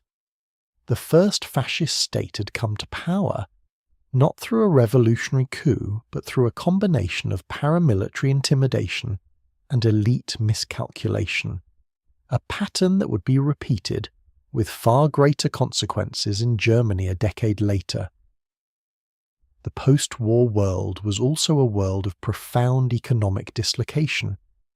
The war had disrupted trading patterns, destroyed productive capacity, created enormous national debts, and transferred wealth in ways that were only slowly becoming apparent. Britain, which had entered the war as the world's largest creditor nation, had emerged as a major debtor. The United States, which had entered as debtor, had emerged as the world's largest creditor. The old economic order, centred on London and the gold standard, had been permanently disrupted. The attempt to restore it in the 1920s, through the return to the gold standard at pre-war parities, produced deflationary pressures that weakened economic growth and contributed to the severity of the Great Depression when it came. The psychology of the survivor, coming home from the abyss. The experience of returning home from the war was, for millions of men, a journey back across a distance so great that it could not be measured in miles. They had been in the trenches, where death was the most familiar presence, and where the bonds of comradeship had been tested and forged in conditions of extreme intensity. Now they were home, in the parlours and high streets and fields of a civilian world that had continued to exist, to eat and sleep and argue and fall in love, while they had been doing things that the civilian world could barely imagine. The gap between the experience of the front and the experience of the home was, for many veterans, unbridgeable. The men who talked about the war were often dismissed as melodramatic or self-pitying. The men who stayed silent were often misunderstood as having moved on, when in reality they were simply unable to find the words. The language of civilian life, its ordinary concerns about work and family and money and social position, felt, to men who had spent years in the company of the dead, almost physically alien. Siegfried Sassoon described the experience of returning to England on leave as a kind of descent into a world of determined unreality, a world in which the newspapers talked about the war in a language entirely different from what he had known, in which the civilians who had never been to the front seemed almost offensively cheerful, in which the parties and the dinner conversations and the social rituals continued as though nothing had changed. The famous poem he wrote about this experience, They, with its bitter contrast between the bishop's reassuring rhetoric about the war and the reality of what it had done to the men who fought it, captured a gulf between front and home that was one of the most important social fractures of the period. Many veterans found it impossible to speak of what they had experienced, not out of false modesty or social decorum, but because the experience was genuinely beyond the available language. The poets who wrote about the war were exceptional, men who had the particular gift of finding words for things that had no precedent. For every Wilfred Owen, there were hundreds of thousands of men who carried their experience in silence, who sat at dinner tables with families who could not understand, who woke in the night with dreams they could not describe, who felt for years after the war ended that they were living among people who inhabited a different reality. The psychological consequences of this isolation were enormous and long-lasting. Depression, alcoholism, domestic violence, inability to hold employment or maintain relationships, all of these were prevalent among veterans in numbers that, had the diagnostic categories of a century later been available, would have been recognised as the sequelae of post-traumatic stress disorder. But in the 1920s, the understanding of psychological trauma was still primitive, The social support systems were inadequate, and the cultural expectation that men should simply get on with it, that whatever they had been through was over now and there was no reason to dwell on it, prevented many men from seeking or receiving the help they needed. The new nations and the new map, building something from nothing, the creation of a series of new nation-states across Central and Eastern Europe and the Middle East, was one of the most ambitious exercises in political engineering that the world had ever attempted. In the space of a few years, peoples who had been governed by empires for centuries were asked to construct functioning democratic states with defined territories, stable currencies, professional armies, independent judiciaries, and all the other apparatus of modern sovereign statehood, all while dealing with devastating war damage, massive economic disruption, conflicting ethnic claims, and hostile neighbours. The Baltic states, Estonia, Latvia, and Lithuania, emerged from the wreckage of the Russian and German empires in 1918 and managed, despite enormous difficulties, to establish functioning democratic governments in their early years. The Estonian War of Independence, fought simultaneously against German and Soviet forces, lasted from 1918 to 1920 and produced a tiny nation of barely 1 million people that was nonetheless sufficiently organised and sufficiently determined to hold its ground. The Latvian and Lithuanian experiences were similar: hard-won independence, fragile democracy, and the constant shadow of the larger powers on their borders. Finland's path to independence was particularly dramatic. The Finnish Declaration of Independence in December 1917 was followed almost immediately by a savage civil war between the White Guards, backed by German forces, and the Red Guards, backed by Soviet Russia. The Whites won, but at an enormous cost, not only in battlefield casualties but in the aftermath of victory, when thousands of Red prisoners died in detention camps from disease and starvation. The trauma of the Civil War divided Finnish society for a generation and cast a shadow over the new democracy that took decades to lift. Poland, assembled from territories that had spent a century and a quarter under 3 different imperial administrations, faced perhaps the most formidable nation-building challenge of all. The new Polish state had to create, essentially from scratch, unified military, administrative, legal and economic systems that worked across regions which had had completely different institutional histories. It had to defend itself simultaneously against Soviet Russia in the east, against German irredentism in the west, and against various smaller conflicts with its other neighbours, and it had to do all of this while hosting millions of refugees and dealing with an economy shattered by years of fighting across its territory. The Polish-Soviet War of 1919 and 1920, which culminated in the Battle of Warsaw in August 1920, sometimes called the Miracle on the Vistula, was the last major military conflict directly generated by the First World War. The Bolsheviks, hoping to carry the revolution westward into a Germany that still seemed on the verge of its own revolution, sent the Red Army toward Warsaw with the ultimate objective of reaching Germany. The Polish army, led by Józef Piłsudski, outmaneuvered the Soviet forces in a bold counterattack that drove them back and established at the Treaty of Riga the eastern borders of the new Polish state. The outcome of the Polish-Soviet War was hugely consequential. Had Poland been defeated and absorbed into the Soviet sphere, the history of Central Europe in the 1920s would have been fundamentally different. The cordon sanitaire that France was attempting to build across Central Europe to contain both Germany and Soviet Russia would have been broken. The possibility of the social revolution spreading westward, which terrified the governing classes of Western Europe throughout the early 1920s, would have become significantly more real. There is a particular quality of sadness that attaches to the First World War, different from the sadness we feel for other historical catastrophes. It is the sadness of a door that closed and never reopened, the sadness of a world that was, in many respects genuinely beautiful and genuinely hopeful, and that destroyed itself before it could fulfill what seemed, in the early years of the 20th century, like its genuine promise. The people of 1914 were not fools. They were not uniquely wicked or uniquely blind. They were, in many cases, highly intelligent and genuinely well-intentioned.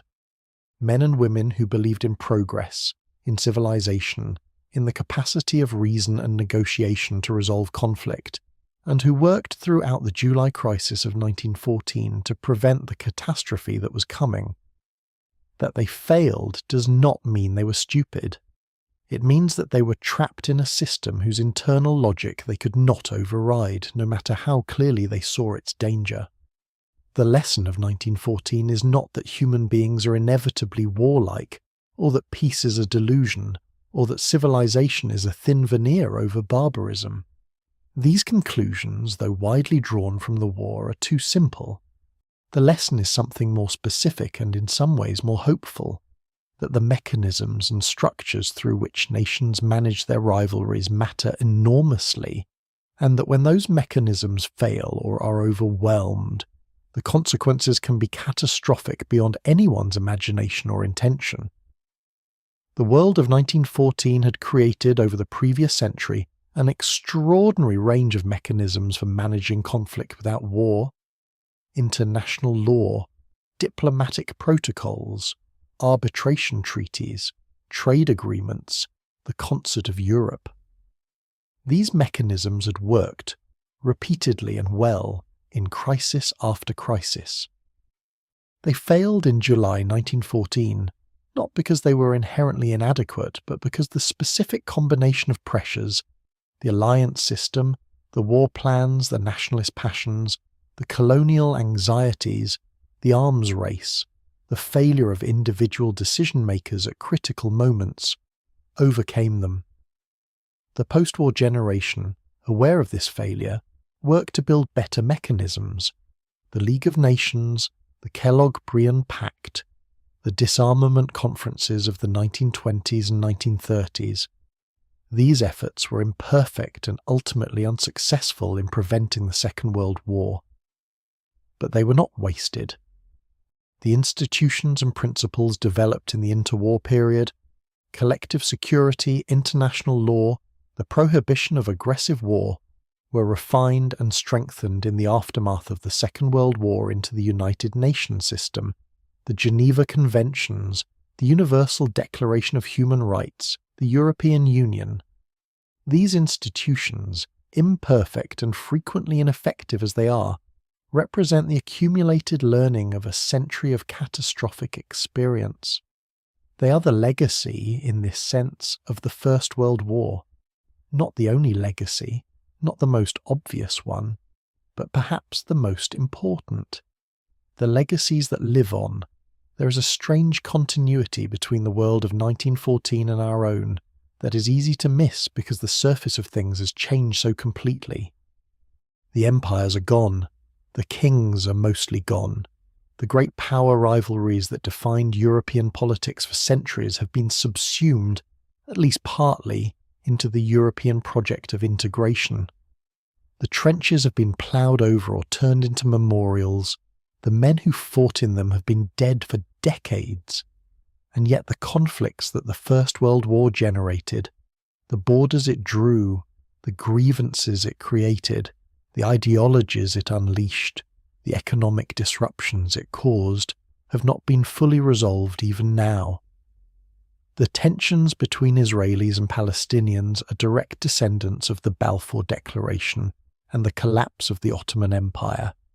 The instability of Iraq is a direct consequence of the Sykes-Picot borders drawn in 1916. The Armenian genocide, which Turkey still has not fully acknowledged, remains a source of diplomatic friction a century later. The Russian nationalism that drives the politics of the post-Soviet space has roots in the humiliations and upheavals of the revolutionary period that the First World War triggered. The First World War is not ancient history. It is the beginning of the modern world, the event from which the current geopolitical landscape is more directly descended than from anything that came before it. To understand why the Middle East is the way it is, why Central Europe has the borders it has, why international institutions exist and what they are trying to prevent, why the idea of national self-determination remains both powerful and problematic, why the experience of industrial warfare has shaped every subsequent military doctrine and every subsequent peace settlement. To understand any of these things, you have to understand what happened between August 1914 and November 1918. The war remade human consciousness as well as human geography. Before 1914, most educated people in the Western world believed, with varying degrees of confidence and sophistication, that history was a story of progress, that the arc of human development bent, however slowly and unevenly, toward greater freedom, greater prosperity, greater wisdom. After 1918, this belief was no longer automatic. It had to be argued for, demonstrated, earned through evidence. The default assumption had shifted. Progress was possible, but not inevitable. Civilization was an achievement, not a destiny. The abyss was real, and it was close. This shift in consciousness, from the optimism of the 19th century to the anxiety of the 20th, is perhaps the most profound legacy of the First World War. It produced the existentialism of Sartre and Camus, the absurdism of Beckett, the dark political realism of George Orwell.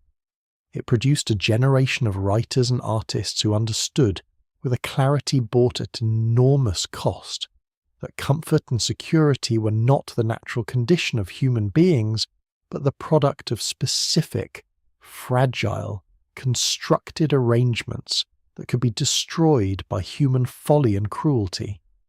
This understanding is not pleasant, but it is necessary, and it is the First World War's greatest, most painful, most enduring gift to us. There is a photograph taken in Paris in the summer of 1919, on the day the Treaty of Versailles was signed. It shows a crowd gathered outside the Hall of Mirrors at the Palace, where Bismarck had proclaimed the German Empire 48 years earlier.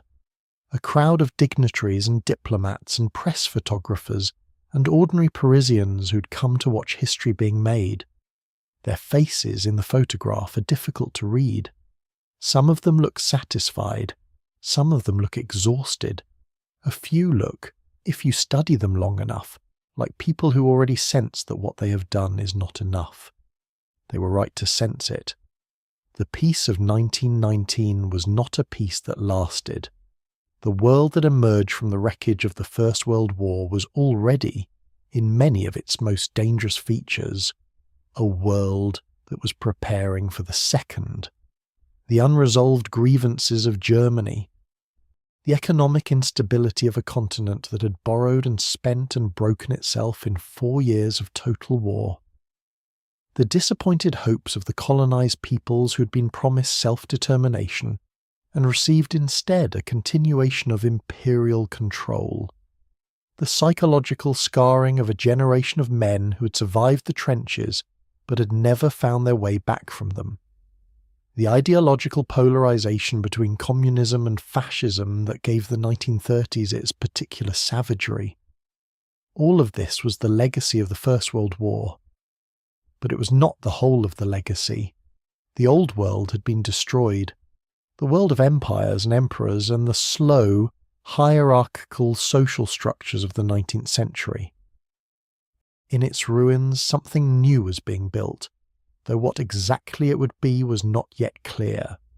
The old certainties about the permanence of empires, about the natural order of class and gender and race, about the capacity of civilization to protect itself from its own worst impulses, had been demolished. This was a terrible loss, but it was also, in the long view of history, a necessary one. Certainties that rested on injustice, the certainty of imperial domination, of feminine subordination, of racial hierarchy, did not deserve to be preserved. Think of what was gone. The Habsburg Empire, which had governed the heart of Europe for 600 years, was gone. The Romanov dynasty, which had ruled Russia for 300 years, was gone. and its end was not a dignified abdication, but a basement execution. The Tsar and his family murdered by the state that had replaced them, their bodies hidden in the forest for decades. The Hohenzollern dynasty, the Kaiserreich, the German Empire that Bismarck had built with such calculated brilliance, was gone. The Ottoman Caliphate, the successor in some sense to a political and religious tradition that stretched back to the 7th century, was gone. 4 empires, centuries of accumulated institutional memory, millions of people left without the political frameworks that had given their lives structure and meaning. And yet the world did not simply collapse, it regrouped, it reconstituted itself. The new nations, Poland and Czechoslovakia and Yugoslavia and Finland and Estonia and Latvia and Lithuania, and Iraq and Transjordan and a dozen others, tried, with varying degrees of success, to build something workable from the ruins. Some of them succeeded, at least for a time. Some of them failed catastrophically. Some of them were extinguished by the Second World War and had to begin again, with even greater damage and even greater determination in the years after 1945. The men who made the peace in 1919 deserve a more nuanced judgment than they have usually received. They were imperfect human beings operating under enormous pressures, trying to resolve problems of extraordinary complexity in an environment of exhaustion, grief, revolutionary threat, and domestic political pressure that made rational, long-term thinking almost impossible. Wilson was idealistic and inflexible and physically ill. Clemenceau was old and scarred and determined above all to protect France from a third German invasion in his children's lifetimes. Lloyd George was brilliant and opportunistic and trying to serve so many masters simultaneously that he ended up serving none of them well. They made mistakes. But they were also, in the circumstances, doing something genuinely hard, and the verdict of history, that they created a peace which made the next war inevitable, is perhaps too harsh, or at least too simple. What they failed to understand, or failed to find the political will to address, was that the structural conditions for another catastrophe were being put in place by the very act of making peace. The resentful, humiliated Germany of the 1920s needed not only economic stability, but a genuine integration into the new international order, a sense that it had a future that was compatible with its dignity and its interests.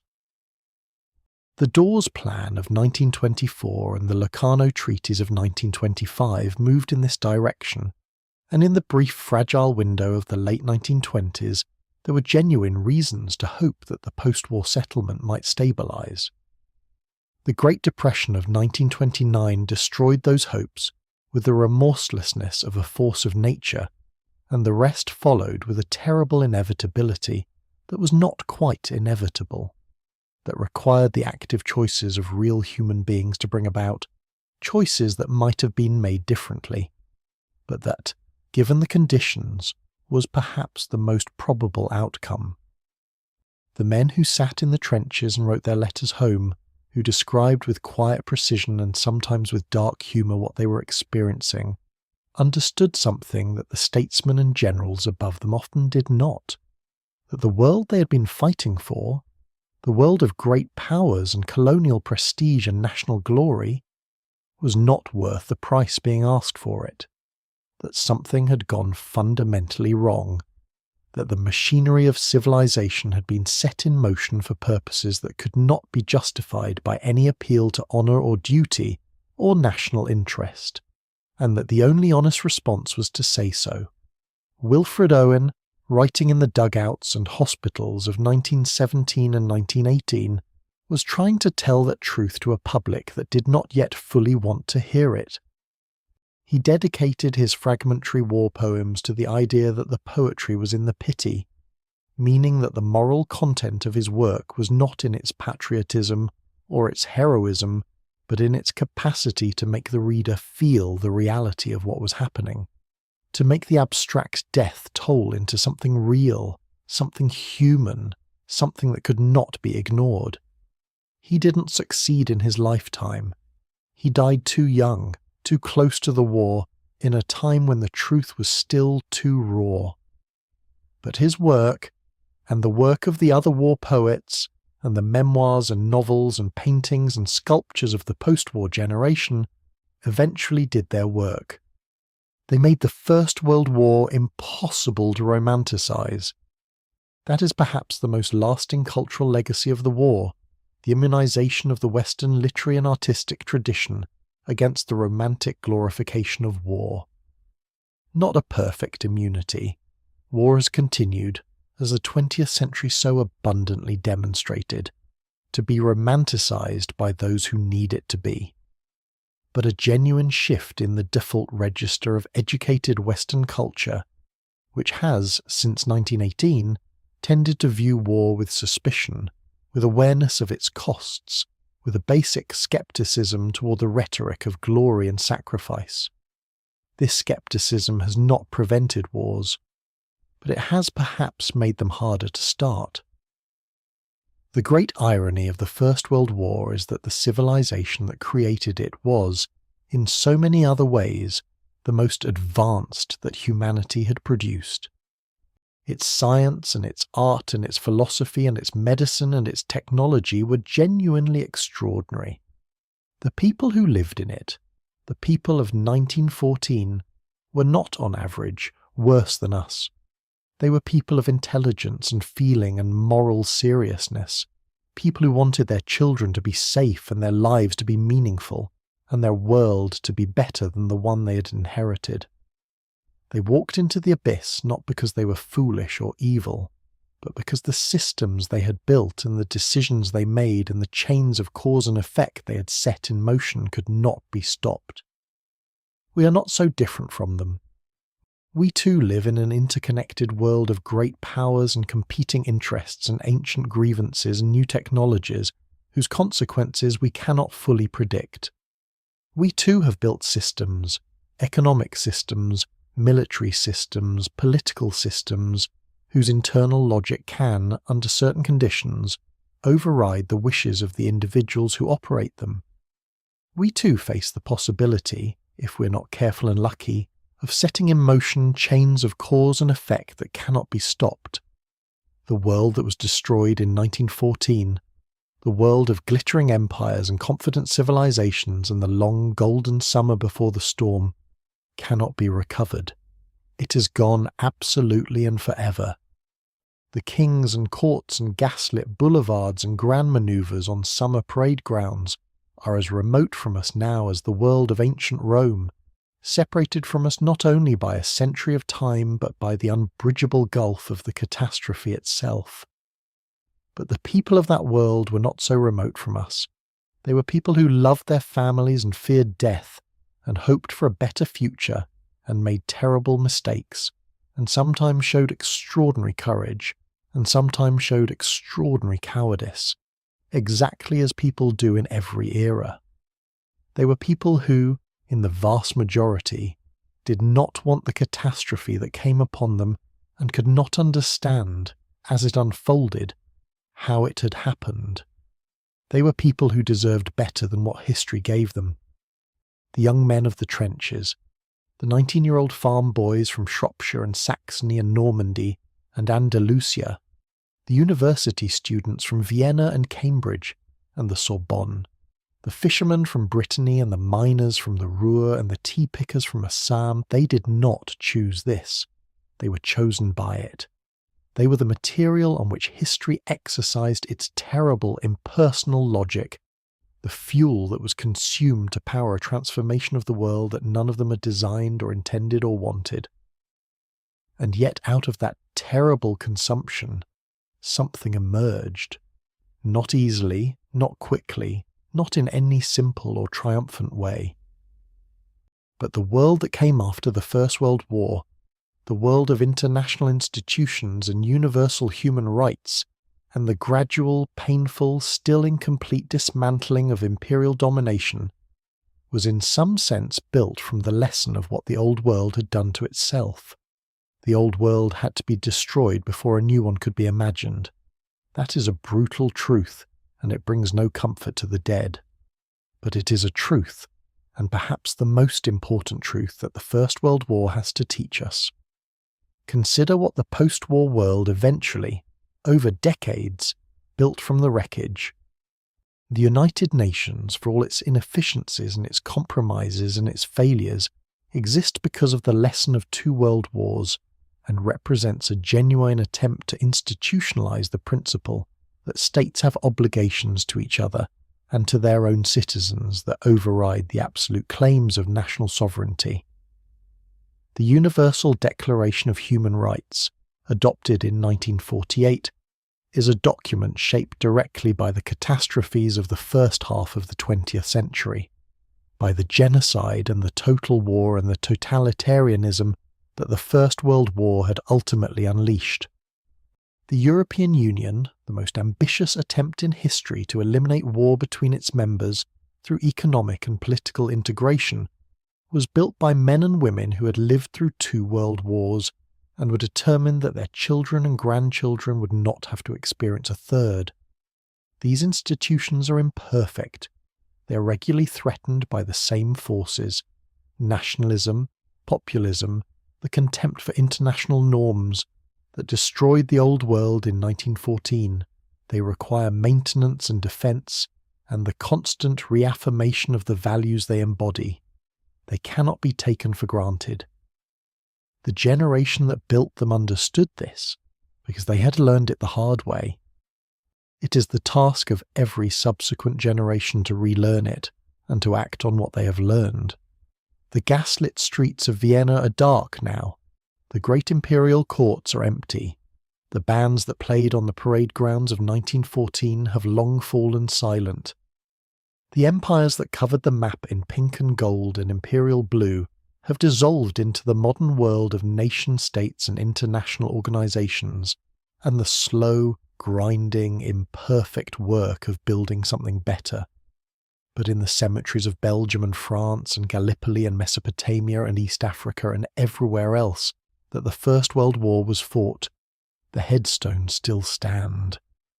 Row upon row of them, white in the green grass, each one marking a life that was lived and a death that was chosen for them by forces they could barely understand. They are still there. They do not ask for pity or for glory. They ask only to be remembered. And so they are, and so they will be, for as long as there are people who care about where we came from, and what it cost to get here, and what we owe to those who paid that cost. The old world is gone. The new world is still being made. The dead of the First World War and all the lost beauty and terrible waste and hard-won wisdom that their deaths represent are part of what we are making it from. Each generation that walks past those white headstones, each person who reads those names in the stone and allows for a moment the weight of what they mean to settle on the shoulders, adds something to the fragile ongoing work of building a world that is worthy of the sacrifice. It is not finished. It may never be finished. But the work continues, and that is something. Tonight, or whenever you hear these words, somewhere in the world a bugler is playing the last post at the Menin Gate in Ypres, as they have done every evening without fail since 1928. The notes rise in the still air over the names of the dead carved in the stone. The sound carries across the old battlefields, across the land that was once no man's land and is now green and quiet and given over to cattle and birds and the slow, patient recovery of nature. The war is over, the old world is gone, and the work goes on.